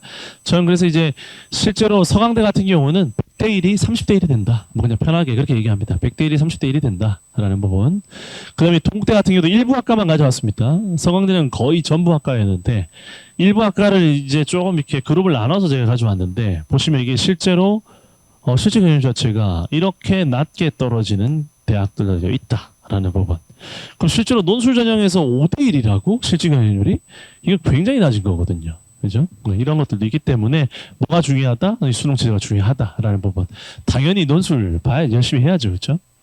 그다음에 이게 이제 한 페이지로 제가 보여드리는 걸 좋아해서 좀 복잡해 보이지만 가져왔습니다. 근데 빨리 보시면 한 대학만 얘기를 해볼게요. 그나마 여기 좀 가까운 대학이라고 할 수 있는 게 홍대 세종 한번 얘기해 볼까요? 홍대 세종 같은 경우는 이제 논술 위주 전형이라는 명칭이고요. 전형명 자체가 괄호 90은 이제 논술 90%는 얘기입니다. 근데 아시겠지만 논술 전형은 교과 전형의 교과 성적의 의미가 거의 없습니다. 사실상. 그래서 90% 70% 큰 의미가 없고요. 120명 모집에 그다음에 마이너스 2, 작년보다 2명이 줄었다라고 보시면 되겠고 수능 최저가 1개 4다라는 겁니다. 그래서 이 한 조그만 이 네모 안에 다 들어있다 보시면 되겠습니다. 그래서 최저가 높은 대학부터 좌측에 뒀고요. 3합 또는 4합 최저들 여기 다 있습니다. 그리고 좀 짙은 남색 계열이 2합 5 계열, 4, 5 계열이고요. 그다음에 파란색 계열이 2합 6, 7 계열, 그리고 여기 분홍색이 1개 최저, 초록색은 최저가 없는 대학입니다. 그리고 여기 제가 선을 그어뒀죠. 서울 제일 좌측, 그다음 가운데가 경인, 네, 오른쪽이 이제 비수도권이라고 보시면 되겠습니다. 그런데 올해 이제 국민대와 강남대가 신설을 했고요. 그다음에 여기 보시는 것처럼 1개 최저를 폐지한 대학, 그다음에 1개 최저를 폐지한 서울여대와 신한대가 있고 마지막에 이제 수능 이전에 논술을 실시하는 대학입니다. 수능 이전. 그럼 여기까지만 딱 보면 웬만한 거는 전 정리가 됐다고 보는데 하나만 더 보여드릴게요. 그다음에 찍으십시오. 이겁니다. 이 빨간색 테두리가 있습니다. 이게 약수령 논술입니다. 이까지 하면 저는 이제 상담할 때 굉장히 편하다고 저는 생각합니다. 제가 보기 편하려고 만든 거예요, 사실은. 근데 이제 외대만 또 주의하시면 돼요. 외대는 글로벌 캠퍼스만 약수령 논술입니다. 당연히 서울 캠퍼스는 우리가 알고 있는 기본적인 논술이라고 생각하시면 되겠고요. 그래서 이걸 보시면 되고, 이거는 그냥 한 게 아니고요. 한 대학 한 대학 전부 다 2호 수시호강과 2륙 수시호강을 전부 다 비교해서 만든 자료입니다. 그렇기 때문에 당연히 오류가 있을 수 있습니다. 사람이 하는 일이니까요. 근데 참 이게 열심히 본다고 보는데 참 한 1년쯤 있다가 다시 봤는데 틀린 거 보면 좀 부끄럽습니다. 예. 그런데 꽤 많이 맞을 거예요. 예, 꽤 많이 맞을 겁니다. 근데 기왕 오셨으니까 2027도 한번 간단히 보여드릴게요. 2027도 똑같은 패턴으로 보여드리는데 달라진 게 이거예요. 중대. 중대가 하나 만들었다. 최저 없는 거. 그 다음에 최저를 강화한 대학들이 있습니다. 요즘 최저 많이 완화하는 분위기라고 하는데 강화한 대학도 있어요. 성대, 외대, 동대 2027 시행계획 기반입니다. 그리고 최저를 또 완화한 대학도 있어요. 홍대가 드디어 3합을 없앴습니다. 2합 5로 바뀝니다. 숭실대, 그 다음에 여기 보시는 것처럼 덕성여대는 재밌게도 제2외국어를 영어로 대체해줘요. 이건 처음입니다. 성대가 제2외국어를 탐구 하나로 대체해주죠. 그렇죠? 근데 제2외국어를 영어로 대체한다. 이건 사실은 좀 더 합리적인 것 같아요. 제가 볼 때는. 네. 이런 것도 있다. 그리고 홍대 세종 하나 다 바꿨습니다. 홍대 세종이 원래 자연 계열만 선발했는데 인문 계열도 선발하기 시작한다. 내년부터. 여기까지 하면은 이제 2027 시행계획 기반으로는 정리가 됐다고 봅니다. 논술형 지원 전략이라고 볼 수 있는데 뭐 급하진 않습니다. 논술 보시면 논술 플러스 수능 최저고 그리고 미래에 나만 믿는다. 이게 무슨 얘기냐? 아이들이 논술은 준비하지 않으면서 논술 전형을 써요. 그리고 수능 최저를 준비하지 않으면서 논술 씁니다. 참 그래서 저는 명목상의 경쟁률을 믿지 않는 거예요. 논술의 뭐 명목상의 경쟁률은 너무 허수가 많습니다. 정말로 너무 허수가 많다고요. 그래서 논술 누가 보느냐? 논술 준비하고 수능 최저 맞추면 붙는 거예요. 붙습니다. 그 다음에 아시다시피 선행과 가이드북을 통해서 선생님들이 뭐 잘 아시면 좋겠지만 아이들한테 그 얘기해 주십시오. 선행학습 영향평가 보고서와 논술 가이드북을 통해서 네가 대학을 골라야 된다. 학원 선생님이 골라주는 게 아니고요. 선생님이 골라주는 게 아니에요. 네가 골라야 된다라는 걸 꼭 얘기해 주십시오. 그리고 유형을 파악하고 몇 장을 쓸지에 대한 결정을 하는데 진짜 중요한 게 이겁니다. 저도 이제 논술 자문을 지금 10몇 년째 매해, 물론 대학은 조금씩 바뀌었지만 매해 하고 있는데 항상 가서 느끼는 게 이겁니다. 작년 논술 출제한 교수님이 올해 모의 논술 출제하시고 올해 모의 논술 출제한 교수님은 올해 논술 들어가십니다. 이게 기본 그냥 루틴이에요, 당연히. 그리고 그러다 보니까 이 대학은 안정성을 갖추는 거예요. 논술에 가지고 있는 안정성, 출제의 안정성. 그리고 그 다음에 교수님들 입장에서도 보면은 어떤 그 패턴. 그렇기 때문에 아이들한테 진짜 얘기하고 싶은 게 뭐냐. 모의 논술 반드시 봐야 되는 거고요. 그리고 인문 같은 경우는 제가 제일 먼저 보라는 게 문제 유형을 본 다음에 채점 기준을 보라고 합니다. 채점 기준. 채점 기준을 봐야 돼요, 바로. 문제를 보고 바로 채점 기준을 보고 선행학습 영향평가 보고서에 있으니까. 그리고 그 나눠져 있는 채점 기준을 내가 섬세하게 구분해서 기술하게 서술할 수 있는, 논술할 수 있느냐. 요즘 사실 말이 논술이지 실제로 논술하는 대학 많지 않습니다. 최소로 대학 몇 개 하고 논술이 아니라 그냥 요약 정리하고 기본적으로 서술할 수 있는 수준이면 돼요. 그래서 제가 논술을 이렇게 말씀드리는 겁니다. 그래서 아이들 중에 제 기준으로 봤을 때 국어하고 사회에서 2등급을 받는다. 그럼 저는 웬만한 논술 거의 다 도전할 수 있다고 봅니다. 국어 사회에서 2등을 받는다. 3등급이면 중위권 대학 충분히 할 수 있다. 충분히 할 수 있다. 근데 자연은 느낌이 다르죠. 수학. 설명 가능이란 표현이 뭘까요, 선생님? 다른 사람한테 설명할 수 있는가. 이겁니다. 그래서 뭐 되게 친절하게 설명하라는 게 아니라 다른 사람을 앞에 놓고 내가 설명할 수 있을 정도로는 하느냐. 그 기준이 있죠. 그래서 수학입니다. 뭐 더 얘기할 것도 없고 일부 의대를 빼고 나면 과학 다 없어졌고요. 그런데 2027에서 연대가 다시 과학을 도입합니다. 네. 학교장 추천 전형 이제 교과로 가보겠습니다. 교과 전형 보시면 이제 이 패턴 아시겠죠, 선생님? 미리 써뒀습니다. 미리 패턴 써뒀습니다. 보시면 23, 24, 25예요. 인원 자체는. 근데 이렇게 보시면 약간 이렇게 증가하는 대학들이 보이긴 한다. 경희대, 건대 같은 경우는 교과를 작년에 좀 느렸죠. 그죠? 그런데 올해는 어떻게 될까? 그 수준을 그대로 거의 유지하고 있습니다. 대학들이. 보면은 거의. 자, 그리고 이제 지원자 숫자죠. 선생님들 23 지원자입니다. 그리고 24 지원자죠. 어떻습니까? 24 다 줄었죠. 24 준 거 보이세요, 조금? 네. 지원자 2호 어떻습니까? 그래서 특히나 변화가 많이 보이는 대학들, 앞부분에 있는 대학들을 제가 이렇게 써둔 거예요.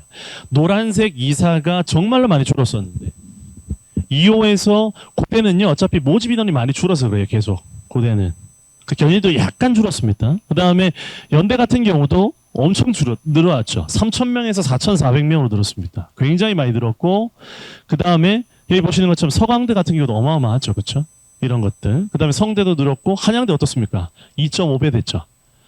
이게 그러니까 선생님들 인정하시지 않으실지 모르겠지만 이거는 부모님과 학생들의 어떤 실수 또는 잘못도 있지만 선생님들의 책임도 큽니다. 저는 그렇게 얘기합니다. 왜 그러냐? 뻔히 이렇게 될 게 명확한 대학들은 분명히 있어요. 이렇게 될 게 뻔한 대학들은 예를 들어서 그 이유가 뭐냐? 경쟁률 보면서 말씀드리겠습니다. 2024 경쟁률이 많이 줄었는데 2025 보세요. 아까 왜 이렇게 이 대학들이 지원자 늘었냐 경쟁률이. 자, 초록색으로 먼저 2025를 말씀드리겠습니다. 연대가 면접을 폐지하고 최저를 도입했습니다. 이게 보통 설명하시는 분들이 연대만 가지고 얘기해요. 자, 선생님 여쭤볼게요. 면접을 폐지하면 아이들이 더 많이 지원할까요? 어떻습니까? 면접을 폐지했으니까 편해졌잖아요. 다른 조건이 똑같다면 면접 폐지하면 쓰기 편하구나. 그렇죠? 그 과연 그렇나요? 성적이 올라갈 것 같은데. 근데 연대가 성적이 올라갈 게 있나요? 더 이상? 그러니까 연대 입장에서 보자면 성적이 올라갈 거라는 걱정이 아니라 면접이 없어졌기 때문에 마음이 좀 편해지는 거예요. 쓰기가. 어차피 상위권 애들 입장에서 보면. 그럼 아이들이 많이 쓸 요인이죠. 그럼 최저가 들어왔어요. 이건 아이들을 더 많이 쓰게 할 요인입니까? 더 적게 쓰게 할 요인입니까? 최저를 충족하지 못하면 의미가 없잖아요. 어찌 보면 아이들을 좀 이렇게 탈락시키는 요인이기 때문에 방해 요인이거든요. 그럼 누가 이겼다라는 거예요? 면접을 폐지한 효과가 더 크다는 얘기잖아요. 그렇죠? 결론적으로 봤을 때 그렇잖아요. 근데 그거는 지나고 나서 그런 얘기를 하면 안 됩니다. 그게 아니고요. 연대가 이렇게 많이 는 거는 다른 대학을 같이 보셔야 돼요. 한양대까지 적어도. 이 대학들이 작년에 교과를 어떻게 실시했느냐. 2025 대입에서는 2024와 어떻게 달리 실시했냐가 중요한 겁니다. 이 연대도 없던 최저를 신설했죠. 한양대도 없던 최저를 신설했습니다.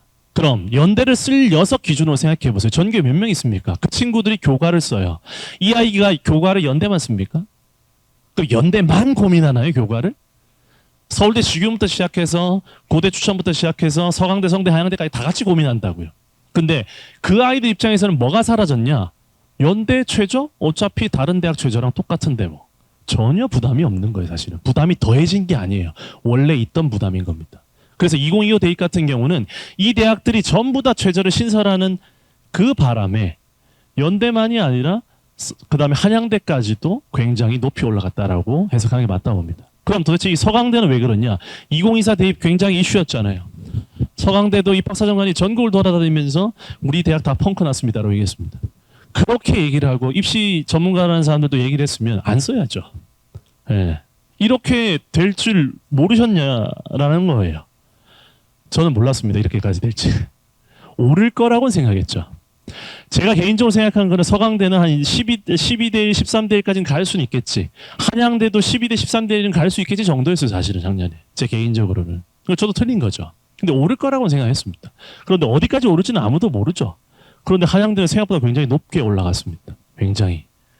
그리고 여기 보시는 것처럼 시립대는 이제 인원이 좀 적은 편이라 경쟁률이 늘 높은 편이고 3합 7의 끝라인이죠. 올해 3합 8로 바뀝니다. 그 다음에 여기는 건대와 동대를 함께 묶었어요. 건대 동대를 함께 묶은 이유가 뭘까요, 선생님? 건대에서 처음으로, 동대에서 처음으로 최저가 없는 교과정이 나옵니다. 경쟁률이 낮을 수가 없어요. 절대 낮을 수가 없습니다. 그러니까 최상위권 아이들 중에서도 최저가 안 되는 아이들 여기 쓸 수밖에 없는 거예요. 어찌 보면. 뭐 얘가 이성적으로 여기 쓴다고? 이런 아이들도 있단 말이에요. 그렇기 때문에 여기 이 대학은 경쟁률이 떨어질 수가 없습니다. 어떤 전형도 떨어질 수가 없어요. 그래서 항상 이렇게 신중하게 꼼꼼하게 살피고 쓰셔야 되는 대학이라는 걸 말씀드리기 위해서 보여드렸고, 그래서 올해 어떻냐 2016에서 고대는 이제 최저를 완화하고 서류를 축소했습니다. 최저를 어떻게 완화했을까요? 탐구 2과목을 탐구 1과목으로 바뀌었죠. 서류는 20%에서 10%로 바꿨습니다. 그 다음에 제가 이대를 먼저 말씀드릴게요. 면접을 폐지하고 최저를 도입했습니다. 누구하고 똑같죠? 작년에 연대와 똑같죠. 작년에 연대의 스탠스와 똑같잖아요. 이대는 면접을 폐지하고 최저를 도입했습니다. 그럼 경쟁률이 어떻게 될까요? 어떻게 될까요? 확 오를까요? 그런 일은 생기지 않습니다. 이대 보십시오. 언제나 이 평균선 아래에 한참 아래에 있습니다. 이 경쟁률. 이게 그럼 드라마틱하게 갑자기 4대1, 5대1 나오다가 갑자기 10대1이 나온다? 장담컨대 그런 일이 생기지 않습니다. 제가 여고에 근무하고 있거든요. 선생님 여고에 근무하시는 분 아시죠? 여학생들은 여대를 쓰고 싶어 하지 않습니다. 지들만 갈 수 있는데. 근데 그 아이들한테 저는 윽박 지르지도 않아요. 어차피 나중에 자기가 알아서 갖고 와요. 왜? 경쟁률 보다 보니까 이대만 보여요, 이제. 숙대만 보이고. 그래서 그때 되면 얘기합니다. 아, 그래. 그러면은, 그래. 잘 생각했어. 내가 볼 땐 이런 학과가 더 좋을 것 같아. 이 점이 좋을 것 같아. 이렇게 얘기하는 거죠. 그래서 저는 제가 볼 땐 진짜 많이 높아져 봤자 8대1이 아닐까. 예. 이런 얘기하는 거 되게 위험하죠, 사실은. 영상이 남을 거니까. 아, 근데 왜냐면 이게 저는 이런 얘기 말씀드린 이유가 뭐냐면 제가 스스로 반성하기 위해서 그런 겁니다. 되게 좀 무책임하게 보일지 모르겠지만 저는 그렇게 생각한다는 걸 말씀드리는. 그 다음에 시립대가 3합 8 시작입니다. 서류 10% 도입하고 있고요. 근데 제가 볼 때 숙대가 2합 6으로 완화하는 것도 그렇고 여기 있는 이 대학들이 공통적으로 보이는 스탠스가 뭐냐? 입결 떨어뜨리고 싶지 않다. 제가 볼 땐 그렇습니다. 입결 안 떨어질 거야 라고 얘기하고 있는 겁니다. 대학들이. 그리고 그나마 제가 틈을 찾은 게 이겁니다. 연대와 이걸 마지막에 말씀드리는 겁니다. 서강대, 한양대 보세요. 연대 엄청 경쟁률 높아진 겁니다. 8대1. 서강대, 한양대 저는 이게 피크라고 봅니다. 과연 아무리 황금 대지대라고 해도 여기를 더 쓸 수 있을까 아이들이? 더 쓸 수 있을까? 저는 쉽지 않을 것 같습니다. 그래서 여기에서 그리고 또 자연보다는 인문 쪽에서 약간의 좀 빈틈을 찾아야 되지 않을까라는 생각하고 있습니다. 경쟁률이 이런 거 성적 이렇습니다. 성적 이건 뭐냐? 선생님 성적도 있잖아요. 보여주는 선생님마다 이 성적이 다 다를 거예요. 근데 제가 이렇게 설명드릴게요. 대교협에서 긁어서 그 자료 전체 대교협이 뭐죠? 70% 컷이잖아요. 70% 컷을 단순히 산술 평균한 거예요. 이건 당연히 오류가 있습니다. 왜 그러냐? 그 학과마다 학생 숫자를 다 곱해야 돼요, 사실은. 그 다음에 나눠야 되잖아요. 근데 그렇게까지는 못 하겠더라고요. 네. 그렇게까지는 하고 싶지도 않고요. 죽을 것 같습니다. 그런데 이게 이제 인문자연은 나누는 것만 해도 힘들어요. 인문자연은 나눠봤습니다. 근데 보시면 아시겠지만 자연이 다 위에 있죠. 자연이 다 위에 있습니다. 당연한 얘기예요. 그리고 방금 말씀드렸던 변수들 옆에 써뒀습니다. 그리고 하나 더 말씀드리면 이겁니다. 70% 컷이라는 건 참고 자료잖아요. 여기 쭉 퍼져 있는 이 연무가 보이시죠? 그렇죠? 이 연무가 우리가 쓸 수 있는 범위다. 예를 들어서 연대 같은 경우도 인문계열 같은 경우에 진짜 낮은 과는 1극 후반 심지어 2초반도 있잖아요. 사회복지 그다음에 뭐 신학과 같은 경우 2초반도 나오잖아요. 그렇죠? 그다음에 고대 같은 경우도 인문계열에서도 노어나 서반학과 같은 경우는 1.8까지 씁니다. 저 같은 경우도 실제로 붙는 아이들이 있고요. 실제로. 그래서 이 라인선을 이 정도 분위기로 잡고 있으면 뭐 되지 않을까라는 생각 갖고 있습니다. 그래서 저는 뒤에서도 말씀드리겠지만 이 70% 컷이 뭐냐, 그리고 서류가 뭐가 중요하냐 안 중요하냐 또 좀 이따 말씀드리겠지만 그런 거 저는 신경 쓰지 않습니다. 솔직히 얘기하면. 어차피 지원 풀은 비슷해요. 어차피 쓸 아이들 다 정해져 있습니다. 지금 지들이 모를 뿐이지, 내가 이 대학을 쓸지 안 쓸지 모를 뿐이지 이미 이 대학 쓸 아이들 다 정해져 있어요. 사실은. 그 다음에 마지막에 어떤 선택이 좀 남아있을 뿐인 겁니다. 근데 전반적인 분위기 좀 살피시면 좋겠고, 그다음에 동국대가 왜 이렇게 올라가는지 알고 계시죠, 그렇죠? 열 과목만 반영하는 종합 전형이 있다라는 거. 그리고 당연히 이거는 뭐 그냥 모든 학과의 뭐 평균이 산술 평균일 뿐이니까 학과에 따라 편차가 크다는 것도 당연히 고려하셔야 됩니다. 그래서 이걸 제가 보여드리는 이유는 뭐냐면, 이런 걸 보면은 사진 찍기도 편하고요, 설명하기도 좀 편해요. 그리고 선생님들이 마음속으로 대략적으로 짐작을 할 수가 있단 말이에요. 그렇기 때문에 이게 보여드리는 겁니다.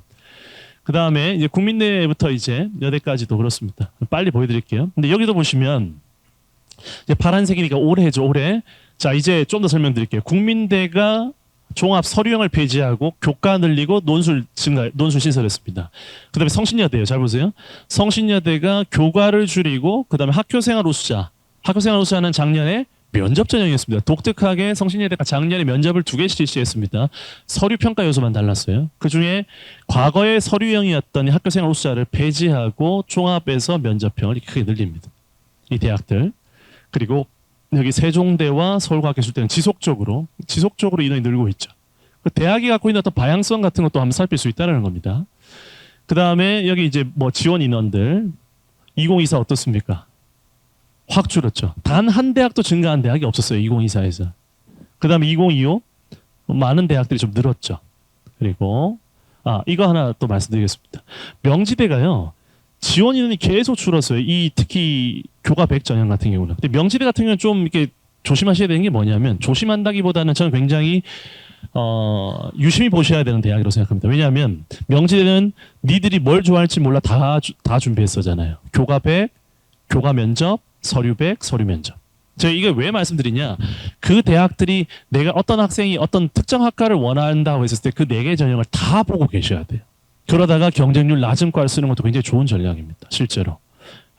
그래서 대학이 어떤 전형이 갖고 있는 특징, 그래서 혹시 이렇게 지속적으로 하락한다, 이건 기회인가요? 주의해야 될 건가요?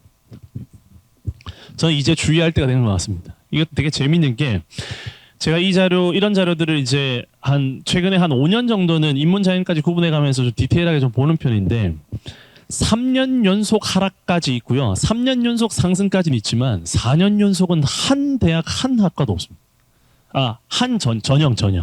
어떤 전형을 기준으로 했었을 때 4년 연속으로 상승하거나 4년 연속 하락하는 건 극히 드물더라고요. 제가 아직까지 발견 못했습니다. 그래서 이런 부분들도 있구나라는 거 말씀드리고, 그 다음에 이제 마지막에 경쟁률이죠. 경쟁률선 역시나 보시는 것처럼 2024 확 줄었죠. 네, 2025에서 확실히 조금 회복하고 있습니다. 그리고 2025 대입에서 세종대가 이제 자율전공으로 많은 학생들을 뽑고 학과는 한 명씩 뽑았잖아요, 그죠? 그 다음에 광운대입니다. 광운대 2024 입결이 떨어졌고, 보세요. 2024 어떻습니까? 노란색이 보이시죠? 경쟁률이 5대1밖에 안 됐어요. 5대1. 5대1이 안 됐습니다. 전체 평균이. 그럼 어떻게 됐을까요? 2023이 이랬어요? 2024 이렇습니다. 2025 이렇게 됐죠. 2016은 어떻게 될까요? 가운데도 정말 제가 오랫동안 보는 대학 중에 하나인데, 정말로 이렇게 퐁당퐁당이 심한 대학도 참 드뭅니다. 실제로. 최저도 없는 대학이거든요. 그래서 광운대도 중위권 학생들이 좀 기회가 될 수 있지 않을까. 저는 마지막 경쟁률이 만약에 한 4대1, 5대1 이하다. 그럼 저는 아주 과감하게 쓸 수 있을 거다라고 생각됩니다. 그래서 광운대는 뭐다? 짝수회다. 이렇게 생각하시면 됩니다. 예. 농담처럼 듣지 마십시오. 진짜 이게 제 경험치기. 이건 근데 10년 이상 된 경험이에요. 10년 이상 된 경험입니다. 예. 여기 방금 말씀드렸던 그것 중에 이제 2025에서 최저를 완화했죠. 국민대 숭실대. 이것도 뭐죠? 입결을 떨어뜨리지 않을 테다. 여기 보시면 인문만 완화했어요. 국민대는 작년에 인문이 2합 5였거든요. 숭실대는 한 해 한 번씩 2합 4, 2합 5, 2합 6으로 숭실대 왔고요. 그 다음에 상명대 최저 폐지했고, 여기 말씀드렸습니다. 이게 덕성여대는 입결해서 다시 말씀드릴게요. 이제 입결입니다. 덕성여대 입결을 해서 말씀드린다는 게 이것 때문입니다. 이거. 다른 부분들은 그냥 두시더라도 이거 보시죠. 덕성여대에서 거의 처음이죠. 교과를 2개 실시하는 대학이 나오는 거죠. 하나는 학교형 추천 전형이고 하나는 일반 교과 전형이죠. 이런 대학들이 서울의 이제 중위권 대학들, 수도권 중위권 대학도 나오는데, 보세요. 학생부 100 전형이 있고요. 고교 추천 전형이 있습니다. 근데 학생부 100 전형은 3개 교과에 4과목씩, 12과목밖에 반영하지 않아요. 그래서 성적이 높을 수밖에 없죠.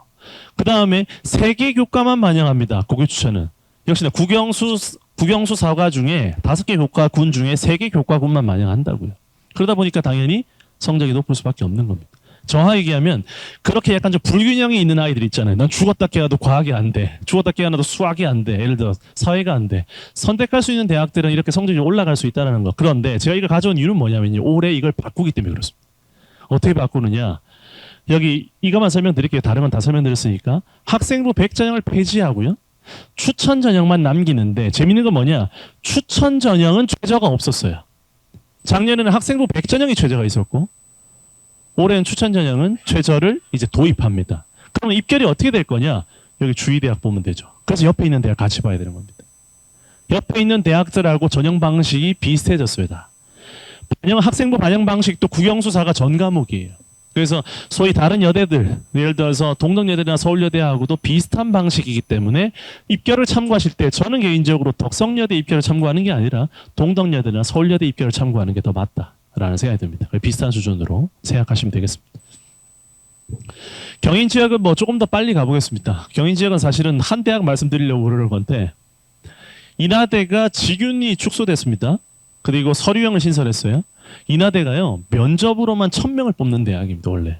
근데 그걸 덜어가지고 서류형으로 이제 직윤을 덜어서 서류형을 갔습니다. 그 다음에 여기도 역시나 가천대가 아주 우뚝 솟아 있죠, 그렇죠? 네, 이렇게 돼 있습니다. 작년에 가천대 안 쓴 대학이 안 쓴 학교가 있겠습니까? 얼마나 많이 쓰셨어요? 뭐라고? 진로 선택만 반영한다고? 그래서 막 그냥 분화방처럼 뛰어들었는데 알고 보니까 13단위가 합격했다라는 거잖아요. 근데 B가 A만 13단위가 아니고 B가 있는 학생들도 합격한 학과가 있습니다. 있긴 해요, 실제로. 그런데 올해는 이 대학이 어떻게 또 바꾸느냐. 참 놀랍습니다. 그렇죠? 어떻게 바꾸느냐. 작년에 이제 진로만 반영했는데 올해는 진로 60에 일반 40입니다. 문제는 뭐냐. 1, 2, 3, 4등급을 1등급을 해준대요. 그리고 A입니다. 이게 진로 A이고요. 5, 6, 7등급을 B로 합니다. 2등급을 하는 거예요. 쉽게 얘기해서. 이게 뭐죠? 야, 진로 A면 다 써. 에서 뭘로 바뀌었죠, 이제? 4등급까지 다 써죠. 4등급까지 다 썹니다. 이게 근데 왜 이 대학에 의미를 가지느냐? 실제로 작년에 진로 선택 과목만 가지고 선발하고 면접까지 봤잖아요. 근데 애들 다 받았을 때 전 과목 평균 성적이 얼마인 줄 아세요, 선생님? 3점 중반이었습니다. 3.4. 그러니까 아이들에 대한 지원풀을 늘리고 지원자를 많이 늘리고 거기서 면접을 통해서 골랐더니 어차피 우리 대학이 원하는 공부 잘하는 애들 뽑은 거예요. 근데 이것도 보시면 어떠냐? 진로 선택 60에 일반 선택 40에 돼 있는데 4.0까지는 그럼 어떻게 해야 되죠? 4.0이 무조건 쓰란 얘기가 아니에요, 사실은. 그 아이들 중에 뭐라고요? 5등급 숫자가 적은 아이들이 쓰라 얘기죠. 거기서 갈리지 않을까요? 그렇죠? 그래서 5등급 숫자가 몇 개 있어도 뭐 되지 않을까 싶은데 뭐 몇 개인지 잘 모르겠습니다. 강남대 이제 최저를 신설했고요. 마주대, 뭐 이대, 그 다음에 아까 말씀드렸죠 인하대 이렇게 있습니다. 그 정도만 말씀드릴게요. 입결입니다. 이제 인문자연이 조금 붙죠. 이렇게 되면 이제 중하위권 내려오면 이제 인문자연이 확연히 갈리는 게 아니라 좀 붙습니다. 뭐 자연스러운 결과입니다. 중위권 친구들. 그렇기 때문에 이 친구들 같은 경우는 교과전형도 그렇지만 실제로 종합전형 쓸 때도 진로 역량이 굉장히 중요한 겁니다. 실제로 진로 역량이. 성적은 어차피 구분되기 어렵다. 어떤 지역에서 누가 쓰든 간에 이 대학의 이 전형으로 이 학과를 쓰는 아이들은 비슷한 풀이다 라고 봤을 때 그 아이들이 뭘로 갈릴까? 뒷부분에서 다시 종합전형에서 조금 더 말씀드리도록 하겠습니다. 그리고 이게 뭐 이 정도만 보여드리고요. 넘어가겠습니다. 여기까지 아까 보여드렸던 내용입니다. 그래서 저는 이렇게 얘기하는 겁니다. 교과전형은 그냥 70% 컷인데 70% 컷을 두세 장 쓰면 되는 거지. 그래서 선생님들 지도하실 때 아이들 그렇지 않습니까? 6장 카드 중에 어떻게 말씀하세요? 저는 이렇게 얘기합니다. 2장은 내 거, 2장은 네 거, 2장은 부모님 거. 그래 이게 2장을 내 거라고 얘기를 할 때 선생님 거다라고 얘기를 할 때 제 기준은 아주 간단합니다. 네가 이 2장을 썼었을 때 선생님 기준으로는 7, 80% 이상의 확률로 둘 중에 하나 또는 그 이상을 반드시 붙는다. 나는 그 전형을 추천하는 거다. 너의 마지노선을 내가 그어주는 거고 그 다음에 네가 4장을 선생님 불안해요 라고 해서 내 쪽으로 좀 더 가깝게 쓰든지 아니면 선생님 저는 우주가 좋아요. 우주 성향으로 쓰든지 네가 알아서 하라는 거죠. 그건 가정의 분위기, 너의 성향, 부모님의 성향 조합해서 네가 결정하라는 겁니다. 대신에 선생님이 가져야 될 어떤 그 가장 큰 기준은 뭐냐. 교과는 굉장히 객관적인 기준선이라는 게 있잖아요. 그래도 몇 회치가. 그러다 보니까 이 선 정도는 가능하겠다라는 어떤 그 선은 선생님이 좀 정해질 수 있어야 돼요. 적어도. 그다음에 종합 전형은 이제 조금은 다른 문제긴 하죠. 그래서 추천 전형은 이제 요즘에 이제 이 틀을 또 많은 선생님들이 좀 따라 하시던데 22년에 제가 제일 처음 쓴 틀입니다.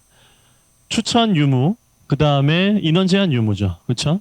추천 유무와 인원 제한 유무를 봤을 때 수능 체제가 있는 대학과 수능 체제가 없는 대학이 있습니다. 선생님, 인원 제한의 유무에서 인원 제한이 있는 건 별로 중요하지 않죠, 이제는. 그렇죠? 서울대와 뭐 학교마다 다르겠지만 뭐 동국대 정도. 그래서 서류와 면접을 반영하는 대학. 실제로 서울대는 종합 전형인데 학교장 추천 전형이니까 그냥 같이 넣었습니다. 그리고 당연히 종합 전형이니까 서류 면접을 보는 거죠. 그리고 선생님 여기 보시는 것처럼 서류를 보는 대학들 분홍색 계열들, 그 다음에 가톨릭대 추천 전형처럼 의대, 약대, 간호대를 선발하는 이것들은 이제 종합 전형입니다. 그리고 서울계대, 수원대, 가천대, 경인교대 같은 대학들 면접을 보는. 그리고 가톨릭대 지역균형 같은 경우는 실제로 면접을 보지 않는데 의대 면접 보기 때문에 색깔을 조금 넣었습니다. 여기 보시면 이제 분홍색 계열의 고려대와 동국대는 왜 또 글자를 둘 다 체크를 했냐. 고대와 동대는 학생부를 보는 범위가 조금 더 넓기 때문에 그렇습니다. 그 얘기 무슨 말이냐. 나머지 대학들은 예를 들어 성대부터 시작해서 한양대, 경희대, 시립대와 같은 대학들, 건대와 같은 대학들은 교과 학습 발달 상황 영역으로 국한되어 있습니다. 그걸 기억하시면 됩니다. 그래서 서류에 대한 얘기를 할 때 많은 오해가 있긴 한데 좀 이따 말씀드릴게요. 이거는 이제 대학들의 수능 최저입니다. 수능 최저. 3개 합 최저, 그다음에 2개, 그다음에 1개 최저가 있는데 선생님 보세요. 중요한 포인트가 뭐냐. 서울대 3합 7이죠. 옆에 뭐라고 써놨습니까? 괄호 열고 2라고 써 있잖아요. 괄호 열고 2. 괄호 열고 2가 있는 대학 딱 2개 대학이 있습니다. 경희대. 이 두 대학만 탐구 2과목이라는 거예요. 이거는요. 논술 전형에도 그대로 적용됩니다. 근데 서울대는 논술이 없잖아요. 그게 무슨 말이죠? 경희대만 탐구 2과목이라는 거예요. 그래서 아이들이 지금 이 시기 동안 수능까지, 저는 솔직히 얘기하면 9월 모평까지라고 저는 생각합니다. 9월 모평까지 남아있는 이제 2달 남짓한 이 시간 동안 지금 기말고사 보고 나서 사실은 2달 남지도 않잖아요. 그 기간 동안 네가 미친 듯이 한 과목은 해내야 되는 거예요. 2과목, 3과목은 저는 지금은 말이 안 된다고 봅니다. 어떤 친구든 간에 한 과목은 네가 어떤 식으로든 남은 2달 동안 해내야 된다라는 겁니다. 그게 탐구가 됐든 뭐가 됐든 간에. 근데 이렇게 교과 전형을 봐도 그렇고 논술 전형을 봐도 그렇고 탐구 한 과목이 대세인데 왜 지금 정시도 안 하는 녀석이 탐구를 2과목을 하고 있냐라는. 그거 보시면 되겠고, 그 다음에 뭐 표 보시면 아시겠죠. 이제 2합 최저는 주황색 계열 1개 최저들, 그렇죠? 이렇게 보시면 되겠습니다. 그 다음에 최저가 완화된 대학들입니다. 완화된 대학들이고요. 약간 주의하자. 완화되면 아무래도 아이들이 좀 이런 거 어디서 듣고 와가지고 그것만 솔깃해서 막 더 쓰겠다라는 친구들이 이렇게 있습니다. 그 다음에 완화대학 좀 주의하셔야 되고, 그 다음에 쓰고 싶은 대학과 써야 할 대학이 따로 있죠. 그래서 선생님, 제가 아까 말씀드렸던 것처럼 선생님의 주장은 써야 할 대학입니다. 써야 할 대학. 그 다음에 몇 개가 필요한가. 여기 몇 개가 필요한가, 탐구는 몇 과목인가, 최저 충족 가능성을 냉정하게 판단해야 된다 그러는데 저는 딱 그렇습니다. 모의고사 9월 모평 딱 끝난 다음에 가채점을 주말까지 하겠죠. 그래서 EBS가 됐든 뭐가 됐든 가채점이 많이 모이는 그걸 통해서 딱 얘들아 그 기준으로 해서 판단하자. 그래서 그 다음 주 월요일 날 그게 네 수능 최저야. 그걸 가지고 선생님 더 올릴 수 있어요. 이런 얘기는 선생님은 믿지 않는다고. 믿지 않는다고요. 근데 네가 그걸 판단하라고. 네가 더 올릴 수 있을 것 같다고 판단이 돼? 그럼 그렇게 도전하라고. 선생님은 근데 믿지 않아. 근데 무섭죠 되게. 왜냐하면 왜 이 얘기를 하냐. 수능 최저 때문에 잘못된 판단을 하면은 정말로 아이가 뭘 해보지도 못하고 그냥 탈락이잖아요. 근데 그게 6장 중에 2장 이상이 되면 어떡합니까 아이들이. 보통 보면 그렇단 말이에요. 그게 우주 상향이라 어쩌고저쩌고 하는데 제가 우주 상향을 얘기를 하는 아이들 좋다고 얘기해요. 그래 좋아. 근데 나갈 때 우주복은 입어야 될 거 아니냐고. 그게 수능 최저입니다. 제가 아이들한테 얘기하는 게 그거예요. 근데 이게 선생님들은 다 아시잖아요. 이게 참 답답하지만 그럼에도 불구하고 쓰고 싶어하는 아이들 많은데 실제로 제가 그 정시도 그렇고요, 수시도 그렇고 아이들이 너무 상향만 쓰는 아이들한테 제가 겁주면서 하는 얘기가 있어요. 너 이렇게 선생님 전 재수할 거예요. 이런 헛소리를 하거든요. 물론 재수를 하겠죠. 근데 얘는 고등학교 4학년이에요. 재수행이 아니라. 자기 성적과 상황에 맞는 제대로 된 판단을 거쳐서 수시를 제대로 쓰고 정시도 열심히 공부해서 가나다군을 제대로 쓰지 않은 녀석은요. 재수해도 그냥 고등학교 4학년이에요. 발전하지 않고 배운 게 없는 거예요.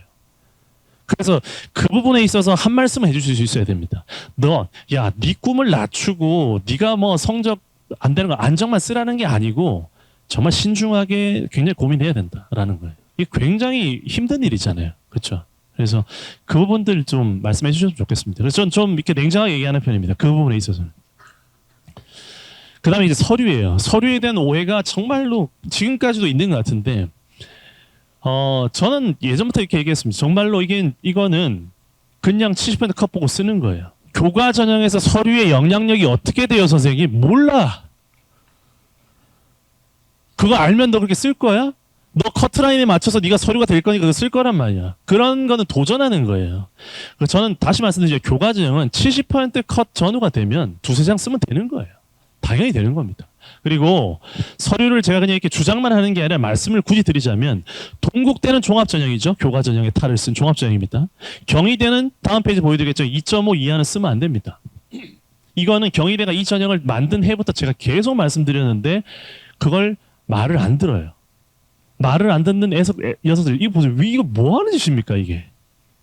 경희대의 어떤 그 발전을 위해서 내가 기부를 하고 싶은 건가요? 절대로 이런 일은 생기지 않습니다까지는 아니에요. 왜냐하면 이런 애도 있으니까. 보세요. 이건 그래서 일부러 밑에 칸도 남겨놨어요. 3명 모집에 12명 지원했어요, 선생님. 이런 학과는 이런 일이 가끔 생길 수 있죠. 왜 앞에 아이들 나가면 되니까. 정말 예외적인 경우에 2.5밖에 없어요. 왜 그러냐? 전형이 그렇게 설계되어 있다고요. 교과 성적을 서류로 뒤집을 수 있는 점수 폭 자체가 굉장히 낮습니다. 그리고 이게 1등급 100점이고 2등급 96점이고 3등급이 89점이에요. 그러니까 1등급과 2등급 초반까지는 극복할 가능성이 있는데 3에 가까운 성적은 극복할 수가 없어요. 구조적으로. 근데 아이들이 선생님 혹시 모르잖아요. 우주상 이 뭐 하는 짓입니까 이게. 특히 이게 중국어학과 이거 외고 애들도 쓴 것 같아요. 제가 볼 때는 자사고나 외고 애들. 그러니까 이거는 아이들이 전형에 대한 이해를 모르는 거고 아까 초반에 말씀드렸지만 선생님 책임도 있는 거예요. 사실 이런 게. 그리고 선생님 1등급 그래서 이런 건 뭐냐. 특성화고일 수도 있어요. 그리고 일반고일 수도 있겠죠. 근데 이건 뭐냐. 고대 의대에서도 뭐 1.02가 떨어졌다 뭐 이런 얘기 있는 그게 왜냐하면 대학이 갖고 있는 일종의 어떤 방향성인 겁니다. 봤더니 얘가 우리 학과와 관련된 과목에 대한 이수가 전혀 안 돼 있네. 그럼 떨어뜨리는 용으로는 활용할 수 있는 거예요, 이 서류를. 근데 그것도요, 많지 않습니다, 선생님. 그런 예외적인 거에 대해서 너무 현혹되거나 흔들리지 마십시오. 경희대는 뭐다? 2.5 이내로 쓰는 거다, 그냥. 예. 근데 더 쓰고 싶다고 이 표 보여주면 되는 겁니다. 예. 그 다음에 자연계열도 마찬가지. 자연계열 일부 학과만 가져왔는데, 이건 워낙 소수기 때문에 50%와 70% 컷이 똑같이 붙어 있죠. 경희대는 매해 5월 둘째 주에 홈페이지 이걸 다 발표합니다. 좋은 대학이죠. 이렇게 발표해 주니까. 자, 그렇게 보시면 되겠고, 교과 전형을 이렇게 얘기합니다, 저는. 그래서 지원을 할 때 어떻게 돼? 대입에서 가장 안정적인 전형, 어떤 게 안정적인 전형이죠, 선생님? 대입에서 가장 안정적인 전형이 뭐죠? 논술 전형입니다. 안정적으로 다 떨어져요. 교과 전형은 뭐냐? 마지노선을 그어주는 거야. 첫 시작선을. 대부분이 마음에 들어하지 않습니다. 근데 네가 현실적으로 이게 안정적으로 갈 수 있다는 사실을 깨우쳐주는 거예요. 사실 어찌 보면. 특히나 올해는 어떠냐? 교과 안정적이냐? 없어요. 올해는 안정적인 전형. 올해는 안정적인 전형이 없습니다. 다만 아이들이 만약에 교과를 쓴다라고 하면 이 교과의 안정성은 이제 수능 최저의 안정성과 비례한다. 최저가 높으면 높을수록 네가 맞출 수 있다면 훨씬 더 안정적이죠. 예를 들어서 교과 전형인데 4, 5예요. 의대 아닙니다. 예를 들어서. 그런 전형 없습니다. 지금은. 그럼 어떨까요? 내가 저것만 맞추면 뭐 거의 100% 합격이죠. 그럴 정도로. 그 다음에 서류 영향력이 큰 대학은 거의 없다. 동국대만 생각하시면 됩니다. 동국대만. 그리고 올해도 경쟁률은 저는 상승할 것 같습니다. 왜냐? 작년이 2023 수준으로 원복되지 않았습니다. 학생 숫자가 분명히 좀 더 늘었고 그 다음에 아이들의 교과에 대한 어떤 기대치와 이런 분위기를 생각한다면 교과 올해도 좀 빡빡하지 않을까 싶습니다. 자, 이제 종합전형으로 빨리 한번 가보겠습니다. 이제 좀 더 빨리 갈 수 있겠죠? 이제 보시면 이제 2025예요. 이게 이 부분이 이 대학들의 서류형입니다. 선생님, 서류형 면접형이 아니고요. 서류형에서 바뀐 부분인데 고대가 작년에 수능 후에 실시하던 면접을 폐지했어요. 근데 수능 후에 실시하는 면접은 어떤 의미가 있죠, 선생님? 내가 수능 성적을 잘 받으면 안 갈 거야. 그렇죠? 고대를 그 정도로 생각하는 애들도 있습니다, 분명히. 그렇죠? 그 다음에 성대가 이제 자유전공 탐구형에 있었고, 이걸 쓴 이유는 좀 이따 보여드릴게요. 그 다음에 한양대가 작년에 변화가 좀 많았습니다. 그래서 추천형을 이제 최저를 도입했죠. 그죠? 서류에도 최저를 넣고, 그 다음에 면접도 신설하고, 이렇게 한양대가 변화가 좀 많았습니다.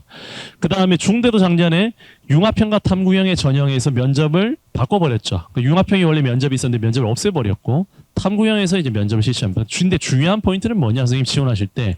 융합형과 탐구형을 놓고 봤을 때 보통 이 소위 한간이라기보다 이때까지 입시 결과가 일반고 아이들은 융합형 쓰고, 자사고 아이들, 소수의 특목고 아이들은 그냥 탐구형 쓴다. 이게 거의 패턴이었거든요. 근데 작년도 입결이 거의 그랬어요. 작년도 면접을 폐지하고 뭐 생기고 이렇게 해도 결국 지원풀 자체는 비슷했다고 보시면 됩니다. 그래서 올해도 아마 그 경향은 뭐 좀 비슷하지 않을까라고 생각하고 있고, 그 다음에 시립대가 참 오락가락하는 게 옛날에 한양대 뭐 그 전형 같은데, 시립대가 서류형에 최저를 넣으면서 인원을 늘렸어요. 어떻게 늘렸냐? 80에서 191명으로 늘렸는데 올해 다시 최저를 폐지하면서 80명으로 돌렸어요. 작년 한 해만 그랬습니다. 그래서 작년에 입결 보면 약간 낮아 보일 수 있어요. 이거 오해하시면 안 됩니다. 오해하시면 안 됩니다. 그 다음에 숙명인재는 서류형을 작년에 폐지했습니다. 그리고 모집 인원 보시면 이렇게 흘러가고 있고, 그 다음에 여기 이 패턴이 약간 의미가 있어 보입니다. 그래서 올해 서류형이 조금 빡빡해 보이는 게 뭐냐면요, 선생님. 성대는 탐구형에서 성균인재를 분리한 거예요. 왜냐하면 탐구형이 원래 그 면접이 없는데 어떻게 했냐? 성균인재를 신설하면서 거기에 원래 탐구형에서 면접을 실시하는 학과들이 있었어요. 의대, 자전, 스포츠과학, 사범. 그걸 그대로 빼낸 겁니다. 그래서 이 탐구형 인재가 성균인재를 낳았다라고 보시면 되겠고요. 그 다음에 한양대는요, 이게 작은 숫자처럼 보일지 모르겠지만 한양대의 방향성입니다. 이게 2027로 계속 이어져요. 아마 제가 볼 때 2028로도 계속 이렇게 이어질 것 같습니다. 한양대는 최근에 입시가 어떠냐? 한 3년, 2027 포함해서 3년을 자꾸 살펴보면 계속 서류형을 줄이면서 최저를 도입하고 면접형을 늘리는 방향이다. 그렇게 보시면 되겠습니다. 그리고 추천형 이렇게 작년 신설한 거고요. 그 다음에 이대 같은 경우도 그렇죠. 무려 이대 서류형에서 200명을 줄여가지고 면접형을 신설한 겁니다. 서류형을 떼내서 면접형을 신설했다라고 보시면 되겠죠. 그 다음에 여기도 서류 축소됐다. 보니까 서류 축소된 게 좀 보이죠. 여기 서류 축소, 서류 축소, 서류 축소. 한 대학만 보는 게 아니라 이 대학을 쓸 수 있는 아이들 입장에서 보자면 서류형을 오래 쓰기가 이 대학군에서 조금 부담스러울 수 있는 거예요. 약간은. 그 부분 말씀드리고 싶습니다. 그리고 이제 뭐 모집 인원은 그냥 이제 지원 인원은 보시면 이제 대충 분위기 보이실 거예요. 대충 최선호 대학들은 이런 최선호 대학들은 보면은 좀 그렇게 큰 변화가 생각보다 없어요. 생각보다 가끔 있습니다. 그런데 여기 보면 뭔가 좀 혼란스럽죠. 막 좀 혼란스러움이 있습니다. 그 다음에 경쟁률 보면서 조금 더 말씀드릴게요. 경쟁률 보시면 13, 14, 이제 14, 이제 16까지 서류형이 계속 증가되고 있다라는 부분, 아까 말씀드렸던 부분이 전체 이 판입니다. 그래서 선호대학 같은 경우는 올해도 제가 볼 때는 과연 16대 1보다 더 올라갈 수 있을까 싶은데 제가 볼 때는 이 수준이 유지될 수도 있겠다. 왜냐하면 방금 보셨던 것처럼 이 모집 인원이 뭉태기로 이렇게 200명, 막 100명 넘게 줄어든 이 모집 단위가 있다 보니까, 대학들이 있다 보니까 경쟁률이 유지될 수도 있겠는데 이런 생각이 들더라고요. 16대는 굉장히 높은 연연율이거든요. 굉장히 높은 연연율입니다. 그런데 유지될 수도 있겠구나, 충분히 그런 생각이 듭니다. 그다음에 국민대부터 여대부터는 이제 굉장히 혼란스럽습니다. 빨리 말씀드릴게요.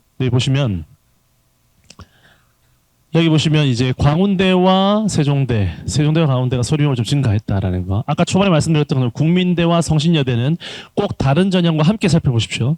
국민대와 성신여대. 저는 그래서 왜 이걸 계속 말씀드리냐? 국민대하고 성신여대는 종합전형이 조금 기회가 될 수 있을 것 같아서 그렇습니다. 제가 생각할 때는. 그 다음에 이건 뭐 지원 인원은 빨리 넘어갈게요. 그 다음에 이 경쟁률 보시면 23, 24, 25입니다. 뭔가 혼란스럽죠? 눈에 잘 안 들어오시지 않으세요? 그렇죠? 보통 여기서 진짜 전략이 나오고 여기서 진짜 뭐 소위 뭐 대박도 나오고 그렇다고 저는 생각합니다. 그래서 지금 전체 기록을 봤을 때 경쟁률은 전체적으로 상승되고 있는데 기복이 심합니다. 대학별로도 그렇고. 그래서 이거를 대비할 수 있는 방법이 뭐냐? 저는 어떻게 보느냐? 대비가 아니고요. 대응이라고 보는 거예요. 대응. 그래서 정말로 3등급대에서 4등급 초중반까지 아이들이 정말로 힘들고 괴로운 게 뭐냐? 끝까지 봐야 돼서 그래요. 끝까지. 이 친구들 같은 경우는 정말로 끝까지 공을 들여서 봐주면 야 이것보다는 이쪽이 좀 낫지 않을까라는 생각을 할 수 있는 상황이 생깁니다. 가끔은. 그래서 좀 말씀드리는 거고 네, 면접형까지 하고 이제 마무리해 보겠습니다. 네, 보시면 여기 보시면 이제 모집 인원 이렇게 면접형 있고요. 서울대 이제 나왔죠. 서울대 직윤, 서울대 일반 이렇게 나옵니다. 그다음에 성균 이제 신설했고요. 그다음에 한양대 이제 아까 계속 말씀드린 서류 축소하고 면접 확대했다. 그리고 두드림 소프트웨어와 두드림 전형을 분리해서 실시했었는데 이제 올해 합쳐서 그냥 두드림으로 실시합니다. 그다음에 여기 보시는 것처럼 이제 지원자 보십시오, 선생님. 지원자 비슷하죠. 그러니까 이 대학들에 쓸 수 있는 풀 자체가 정해져 있다는 거예요, 사실은. 그래서 저 같은 경우는 보통 경쟁률만 보는 게 아니고요. 이 대학 몇 명 썼지 이 전형? 이것도 사실은 마지막에 좀 보는 편입니다. 그래서 사실 이것까지 하기엔 너무 좀 피곤하고 힘드실 거예요. 그런데 결과론적으로 말씀드리는 게 아니라 조금 의미가 있다라고 저는 보입니다. 네, 네. 그런 것들. 그 다음에 그게 최선호 대학일수록 특히 의대 같은 경우는 선생님 의대에 대한 입시 강의도 그렇고 디테일한 분석이 왜 가능하냐? 최상위에 있기 때문에 그렇습니다. 변수가 더 적을 수밖에 없잖아요. 그렇기 때문에 입시 분석이 가능한 거예요, 사실은. 저도 지금 뭐 이렇게 이 대학들 얘기하고 있지만 다 헛소리일 수도 있습니다. 네. 그냥 가능한 한 최대한 많은 경향성을 가지고 그 다음에 변화된 것들에 대한 어떤 해석이 과연 과거에는 어땠는지 경험을 바탕으로 해서 최대한 해석해보는 거죠. 그 다음에 이것도 역시 2023, 4, 5 있는데 언제나 높은 경쟁률이고 여기 뭐 정해져 있죠. 사실 서울대 직위는 정해져 있잖아요. 그냥 몇 명 있을지도 정해져 있잖아요. 그런데 의대 증원 같은 일이 생겼을 때 약간 변수가 생기고 뭐 그런 게 있는 거죠. 그래서 작년에 좀 늘었죠. 이거는 예상됐던 겁니다. 예상됐던 겁니다. 그 다음에 성균 인재 뭐 아까 이거 말씀드렸던 부분이고 뭐 이런 분위기 보입니다. 그 다음에 국민대부터 여대까지도 빨리 보겠습니다. 여기는 아까 말씀드렸던 내용들이 거의 있고요. 여기 아까 계속 말씀드렸죠. 국민대하고 성신여대. 성신여대가 조금만 말씀드리면 성신여대가 학교생활 우수자하고 그 다음에 자기 우수 인재 이 두 가지가 있는데 이게 원래 학교생활 우수자가 원래 서류형이었어요. 2024 대입에서. 근데 2025 대입에서 면접형으로 바꿨다가 근데 올해 배제한 거예요. 그래서 이거는 서류 평가 자체가 이 서류 평가가 학업 역량이 중심이었습니다. 여기는 이제 진로 역량이 중심인 자기 주도 인재 그랬던 것 같습니다. 예, 이렇게 되고 여기도 좀 제가 이런 평균선을 걷는 이유가 뭐냐면요. 이 여대들 보시면 아시겠지만 항상 모집 인원도 그렇지만 경쟁률이라든지 지원 인원도 좀 적은 편입니다. 그리고 여기도 보시면 광운대와 서울과학기술대 같은 경우는 묘하게 역전이 되고 있어요. 묘하게. 광운대 같은 경우는 지금 계속 떨어지고 있죠. 지원 모집 인원 자체가. 근데 여기는 서울과학기술대는 모집 인원이 늘리고 있잖아요. 그러다 보니까 이 두 대학이 희한하게 같이 살아요. 이게 무슨 얘기냐? 이 우리 수도권 아이들 입장에서 보면 특히 동북 지역 아이들 입장에서 보면 광운대, 서울과학기술대 같이 쓰는 대학이에요. 같이 쓰는 대학. 서남권 아이들 입장에서 보면은 뭐 인하대, 숭실대 이게 같이 쓰는 대학이거든요. 어찌 보면은 뭐 아주대 이렇게 같이 쓰거든요. 근데 동북 지역 아이들 입장에서 보면 같이 쓰는 대학이라 볼 수 있는데 이 대학이 희한하게도 모집 인원을 이렇게 서로 크로스하면서 지원자라든지 경쟁률이 둘 다 높게 유지가 되더라고요. 이렇게 됩니다. 그래서 세종대, 강원대, 서울과학기술대 그냥 유지가 돼요. 그 대학들은 자기 풀들을 잘 갖고 있습니다. 그래서 경쟁률도 보면은 다 높게 유지가 돼요. 실제로. 그래서 경쟁률 광운대는 인원을 줄이면서 경쟁률이 계속 높게 유지되죠. 서울과학기술대 인원을 늘림에도 불구하고 계속 경쟁률이 유지되고 있습니다. 그 여대 대학들이 이렇게 있고요. 전반적으로 경쟁률이 상승 유지되고 있고 계속 반복해서 말씀드리지만 국민대와 성신여대 같은 경우는 조금 그 전형의 변화를 좀 꼼꼼하게 살피실 필요가 있다라는 부분 말씀드리고 넘어가겠습니다. 이게 이제 서류평가 요소인데 죄송합니다. 이게 2026 수시 요강을 제가 다 보진 못해가지고 작년 걸 가져왔어요. 2025 수시 요강입니다. 써뒀습니다. 그런데 큰 차이는 없습니다. 네, 큰 차이는 없고요.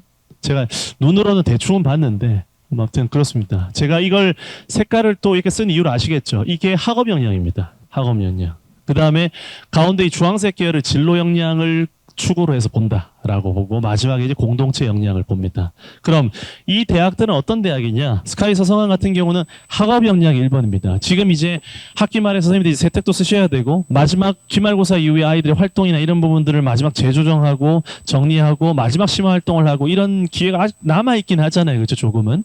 근데 이 친구들이 만약에 내신 성적이 적어도 1점대다 라면 학업 역량을 1번으로 둬야 된다는 거죠. 1번으로. 그걸 말씀드리려는 겁니다. 진로 역량을 배제하라는 것도 아니고요. 공동체 역량을 배제하라는 것도 아닙니다. 그런데 뭐가 1번이냐라는 거예요. 뭐가. 그 다음에 중대 이하는 어떠냐? 진로 역량이 1번입니다. 진로가. 중대 이하는. 근데 중대 이하는 진로가 1번인데 선생님 여기 보니까 빨간색이 50이 있네요. 뭐죠? 서류형입니다. 서류형. 서류형. 선생님이 그래서 서류평가에 대한 어떤 그 기준을 세우실 때 스카이 서성한 학업 역량. 그 이하 진로 역량. 그 다음에 서류형은 학업 역량. 이렇게 기억하시면 됩니다. 그러면 거의 95% 이상 확률로 거의 맞습니다. 대신에 수도권에서도 중하위권 이하로 내려가면서 그래도 좀 괜찮은 아이들 뽑고 싶은 마음을 보이는 대학들이 있어요. 사실은. 어떤 대학들은 공동체 역량을 40%를 두는 대학들도 있습니다. 실제로. 그런 대학도 있습니다. 제가 이제 아까 무전공 진로 지금 전공 자율선택제와 관련해서 사실은 그냥 모집 인원만 말씀드렸는데 교과전형에서도 말씀 안 드리고 제가 종합전형만 말씀드린 이유가 있습니다. 실제로 지금까지 대학들이 발표한 자료들만 놓고 보면 소위 얘기하는 무전공 자유전공의 입결을 보면 그게 교과든 종합이든 간에 그 대학의 그 전형에서 거의 한 3분의 1선에서 가운데 중간선 사이가 굉장히 많더라고요. 그 이외의 경우도 있습니다. 완전 바닥에 어떤 학과 같은 경우는 아예 인문계에서 바닥인 학과도 있고요. 어떤 데는 좀 더 완전히 탑을 거의 달리는 그런 학과들도 있습니다. 그런데 전반적으로 봤을 때 당연히 30%에서 50% 선이 될 가능성이 높을 수밖에 없는 게 내가 이 대학의 윗선에 있는 성적에 합격할 수 있는 아이라면 그냥 학과 쓰면 되죠. 굳이. 그렇죠? 내가 학과에 대한 고민이 있다고 해서 무전공을 쓸 이유는 사실 없습니다. 그 부분 하나 말씀드리고 이건 제가 작년에 영상에서 찍어놓은 게 있기 때문에 한 번 더 강하게 말씀드리는데 사실은 작년에 저는 미리 욕먹을 각오를 하고 나름 이렇게 예언을 한 게 있습니다. 뭐냐 이겁니다. 아이들은 이제 뭘 해야 될지 몰라서 쓸 거예요. 아이들이. 근데 진짜 중요한 건 하고 싶은 게 많아서입니다. 하고 싶은 게 많아서. 근데 진짜 중요한 건 뭐냐면요. 이거예요. 선명해야 된다는 겁니다.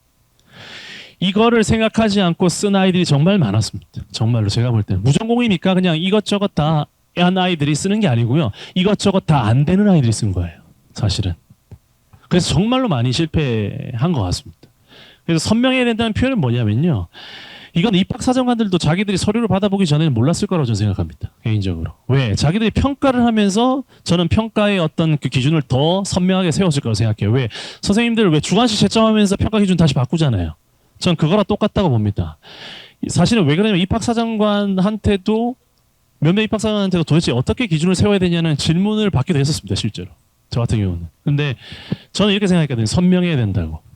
선명해야 된다. 이건 전형이 끝나고 나서 얘기한 게 아니라 그 전에 제가 촬영한 게 있어서 그렇습니다. 이거는 선명해야 됩니다. 인문이면 인문, 자연이면 자연. 확실하게 한 아이들이 무정호에도 유리한 겁니다. 그건 왜 그러냐, 선생님?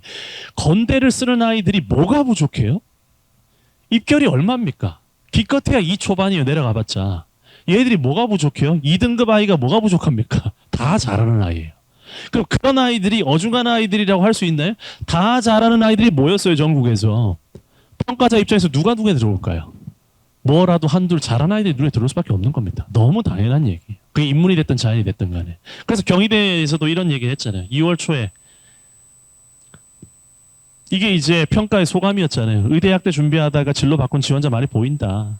자연계열 과목 다수 이수한 학생이 수학과학 성적이 낮아서 이게 하려는 것 같다. 왜? 수학과학 성적은 3등급, 4등급인데 다른 과목으로 커버해서 2등급 초반, 중반 나오는 아이들이 썼다는 이 얘기예요. 쉽게 얘기해서. 근데 이 아이들을 뽑으면 어떻게 될까요? 경희대에서 뽑으면? 얘가 2학년 때 공대를 가려고 할 텐데 대학 입장에서는 뽑으면 될까요? 안 될까요? 안 된다는 거예요. 당연히. 당연한 얘기잖아요. 그래서 이걸 원한다라고 얘기를 하시더라고요. 너무나 당연한 얘기입니다. 본인이 많이 이수한 과목에 대한 성취가 뛰어나야 된다. 인문은 인문답게, 자연은 자연답게, 군군신신민민 같은 거예요. 그죠? 그래서 제가 그러니까 이런 얘기 하는 겁니다. 아이들한테는 1, 2학년 아이들한테 늘 하는 얘기 이겁니다. 그냥 선택한 거에 대한 고민을 하지 말고 그냥 선택한 거나 똑바로 하라고. 그 얘기입니다. 네. 근데 이게 기준이 너무 요즘 저도 입시 강의를 지금 하고 있지만 너무 잘못된 게 뭐냐면 전부 다 어떤 선택을 통해서 어떤 다른 어떤 전략을 통해서 뭔가 있지 않을까? 그건 정말로 100에 한 5 정도 될까요, 선생님? 100에 95 이상은 뭐여야 되죠? 결국 아이의 노력이잖아요. 공부잖아요, 공부. 공부는 안 하고 뭔가 선택을 통해서 나의 어떤 뭔가를 원하겠다? 그게 완전히 잘못됐다는 건 아니지만 그걸 너무 빨리 아이들이 하려고 해요. 너무 빨리. 선택을 통해서 빨리 무언가를 하려고 합니다. 신중하게 선택을 해야겠지만 그 선택에 대한 책임을 지는 게 훨씬 더 중요한 건데 그 부분이 좀 아쉽습니다. 종합전형 이제 이 부분 말씀드리고 끝내겠습니다. 뭐 보시면 아시겠지만 제가 한 페이지에 정리한 걸 좋아합니다. 좀 이따 찍어야 되는 건 또 아시겠죠? 여기 보시면 주황색이 최저가 있다라는 겁니다. 그렇죠? 파란색은 최저가 없습니다. 그런데 연대국제형은 국내고는 최저가 있고 해외고는 최저가 당연히 없기 때문에 약간 그라데이션 넣었습니다. 그리고 여기 인원, 모집 인원, 옆에 있는 숫자는 작년에 비해서 증가한 거. 그리고 서울대 일반전형은 1단계 2배수, 2단계 50%다. 뭐 심플하게 보이시죠? 그다음에 여기 선 그은 이유는 여긴 서류형, 여기 면접형이기 때문에 그렇습니다. 성대도 여기 서강대 성대 여기 서류형, 오른쪽은 면접형이기 때문에 이렇게 표시한 거고요. 그럼 이 한 페이지를 통해서 이게 보이실 거예요, 대충은. 그렇죠? 그다음에 두 번째 보셔야 될 게 뭐냐? 어떻게 이 대학의 전형이 조금 변화되느냐? 100단위 이상은 좀 보셔야 돼요. 탐구형이 성균인제로 같다예요. 같다. 아까 말씀드렸죠. 의대, 사범대, 자전, 그다음 죄송합니다. 융합이었던 것 같아요. 글로벌 융합 그리고 스포츠과학 이런 학과들이 옮겨졌다 정도로 보시면 되겠고, 그 다음에 한양대 같은 경우는 계속 말씀드리면 서류형을 줄여서 면접형으로 가고 있다. 그러면 아이들 입장에서 보면 면접형을 노려볼 필요가 있는 거예요. 오히려 어찌 보면은 그렇게 보시면 되겠고, 그 다음에 이제 이 깜빡이는 녀석들 이게 뭐죠? 면접이잖아요. 근데 약간 짙은 색이에요. 이게 수능 전입니다. 수능 전 면접이에요. 그 다음에 이게 수능 후 면접입니다. 수능 후 면접. 성대가 참 귀찮은 대학인 게 뭐냐면 전형도 요즘 복잡하게 계속 바꾸고 2027도 보면 또 복잡해요. 근데 이게 수능 전에 시험 면접 보는 것도 있고요. 수능 후에 면접 보는 것도 있어요. 주의하시라고요. 이런 것들을 외우거나 그럴 필요는 없어요. 저도 뭐 거의 외우긴 했죠. 지금은. 거의 헷갈립니다. 특히 돌았으면 헷갈려요. 그런데 이런 게 있었지. 수능 전 면접도 있었고 후 면접도 있었던 것 같아. 그게 어느 대학이었지? 이 정도로만 기억하시면 되는 겁니다. 그리고 그 다음이 뭐냐면요. 그 다음에 찍으셔야 돼요. 네, 이게 재시험 면접입니다. 재시험 면접. 이게 굉장히 의미가 있습니다. 앞으로의 입시도 봐도 그렇고. 왜 그러냐. 재시험 면접을 봐요. 다 이제. 이 대학들이. 이게 과연 어디 선까지 내려올지는 모르겠어요. 2028 갔었을 때. 근데 2027까지도 이건 유지된다고 저는 봅니다. 근데 과연 2028까지 갔을 때 이게 어떻게 될까? 제 딸이 고1입니다. 네. 자, 이렇게 보시면 되겠고, 그 다음에 이제 이 대학들. 색깔이 이제 좀 심플해졌죠. 맨날 홍대만 최저를 넣고 있잖아요. 그렇죠? 328 최저. 진짜 한숨이 나옵니다. 근데 제가 이걸 가져온 이유도 있습니다. 선생님. 서류형과 면접형이 갖고 있는 평가 요소의 차이 기억하셔야 되고, 그 다음에 어떤 대학은 이 대학이 조금 더 일반고 아이들이 더 많이 쓰고, 보통 이쪽에 좀 자사고 아이들이 좀 더 쓰는 것 같더라. 특목고 아이들이 좀 더 선호하는 것 같더라. 뭐 그런 느낌들 정도. 어떤 전형이 우리 고등학교 아이들한테 더 유리할까? 그리고 전년도 우리 고등학교 입시가 어땠지? 에 대한 부분을 같이 가지고 이걸 보셔야 돼요. 그래야만 이 전형을 선택할 수 있습니다. 그게 아니고 그냥 뭐 두 전형 중에 뭐 이게 좋아 보이는데 그렇게 가시면 안 된다는 거죠. 그래서 이게 이렇게 됩니다. 시립대 아까 말씀드렸죠? 시립대는 원래로 돌아왔습니다. 2024 대입으로 돌아와서 2024 대입으로 최저를 다시 폐지한 겁니다. 작년에 최저가 있었어요. 인원도 그대로 돌아왔습니다. 국민대 아까 폐지했다는 거 말씀드렸죠? 폐지한 겁니다. 여기 확 늘어났고 뭐가 또 생겼죠? 논술 신설했죠. 그죠? 근데 광운대는 인원을 꽤 많이 줄였습니다. 면접형. 대부분 선호대학들이나 수도권 대학들이 면접형을 조금 더 늘리는 추세거든요. 분위기가. 광운대 조금 낮췄다라고 보시면 되겠고, 그 다음에 여기 328이라는 최저, 그리고 여기에서는 수능 전에 보는 면접은 광운대밖에 없습니다. 수능 전에 보는 면접. 이것도 재미있는 게 뭐냐면요. 흔히 이야기하는 수도권 대학들, 선호대학들은요. 수능 전에 면접을 보는 대학이 많지가 않습니다. 납치 시도를 안 해요. 별로. 이 대학들은. 안 그래도 되니까. 예. 여대입니다. 이대 이거는 어디서 왔다? 서류형에서 온 거죠. 면접형이. 그다음에 성신여대 계속 말씀드리지만 이제 서류형이 아니라 학교생활 우수자 폐지하고요. 자기주도 인재로 왔습니다. 동덕여대 전형이 계속 늘렸고, 그 다음에 최저를 좀 완화했죠, 이대가. 마지막에 이제 동덕여대가 수능 전에 면접을 봅니다. 여기까지 보시면 되겠습니다. 그 다음에 이제 이겁니다. 이제 한 판이에요. 여기에 모든 걸 다 표시하고 싶은데 이걸 가져온 이유는 뭐냐면 그냥 한 반에 있는 상위권 애들 다 상담할 때 쓰시라고 이제 가져온 건데 실제로는. 근데 이게 대충 이렇게 보시면 좋습니다. 보시면 대충 그냥 이런 분위기구나, 이런 분위기구나라고 보시면 좋겠습니다. 그리고 마지막에 하나 남았죠? 떨어지고 있고 여기는 이제 면접 50에서 40%로. 그럼 여기는 인원도 줄이고 수능 체조도 완화했고요. 그다음에 여기는 면접의 인원을 좀 줄였다라고 보시면 되겠습니다. 그리고 마지막에 하나 더 남았죠? 이제 수능 체저, 면접 전후에 대한 부분들. 이까지 하면 이제 다 찍으시면 됩니다. 근데 이런 자료도 다 있잖아요. 근데 제가 이런 자료를 좋아하는 이유가 뭐냐면 선생님들 한 대학을 쓸 때는 한 대학을 보는 게 아니잖아요. 그것 때문에 그렇습니다. 네, 그것 때문에 그렇습니다. 그다음 마지막 이제 거의 마지막입니다. 경인 지역. 인천만 좀 더 진하게 했습니다. 인천만 좀 더 진하게 했고 경인 지역에 인하대가 서류형 신설했고요. 그다음에 숫자가 좀 크게 변화하는 대학들만 이렇게 표시를 해봤습니다. 이렇게 보시면 보이실 거예요. 이거 어떤 느낌인지. 여기도 보시는 것처럼 강남대 왜 이렇게 줄였죠? 강남대 논술 신설했잖아요. 그 다음에 가톨릭대는 여기도 옮겼죠. 어느 정도. 이거 옮긴다는 거 보이시죠? 어느 정도. 근데 더 많이 옮겼죠. 면접병 좀 더 많이 늘렸다라는 거. 하양대도 에리카 이게 서류형에서 늘렸다라는 거. 이 정도 보시면 되겠습니다. 근데 여기는 또 수능 전에 모집하는 대학들이 조금 더 비율적으로 봤을 때 좀 더 보입니다. 그리고 사실 이 페이지 담지는 않았는데 이 페이지 밖에도 있는데 실제로 수능 전에 면접 보는 대학들이 중하위권 대학에서는 좀 더 많이 있습니다. 좀 더 많이 있습니다. 이거 사실은 이 지역 입장에서 보면 이 대학 몇 명 쓰겠습니까? 근데 친구들 중에 선생님 전 죽었다 깨어나도 여기 꼭 가야 돼요 이런 애도 있거든요. 5등급인데 6등급인데 꼭 인솔 해야겠습니다. 이런 친구도 있습니다. 그런 애들 때문에 가져왔어요. 종합전형 이제 다 왔습니다. 성적이 지원대학을 결정하고 활동 협부를 결정한다. 우리 학교 입결에 대한 이해가 필수입니다. 그리고 마지막 남은 한두 달 동안 뭘 해야 되느냐. 선생님 단점을 보완하려고 하지 마십시오.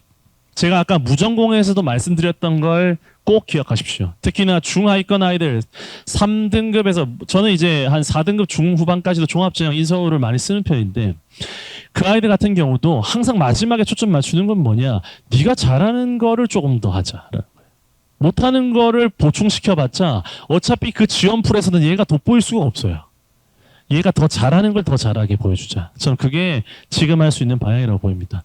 무전공은 이제 자기주도, 당연히 성적이 좋아야 되죠. 거기다 뛰어난 탐구 역량이 있어야 되는 거고, 그리고 무전공은요 소신상향이 아니고 상위권 아이들 또는 이 아이들의 안전판이에요. 제가 볼 때는 무전공은 오히려 보험격으로 쓰일 확률이 높고 실제로 그 친구들이 더 많이 붙을 거다라고 저는 생각됩니다. 그래서 성적이 떨어질 리가 별로 없다라고 보입니다. 자, 여기까지가 제가 말씀드린 거고, 굉장히 좀 힘드실 텐데, 제가 또 늦게 이게 헐레벌 떠 와가지고 선생님들 더 불편하게 만들게 한 것 같아 죄송합니다. EBS 가면 아마도 7월 초에 제가 오늘 말씀드렸던 내용들 거의 그대로 비슷하게 잘라서 올라올 겁니다. 그 부분도 좀 참고하시면 좋겠고요. 먼 길 조심히 가십시오. 감사합니다.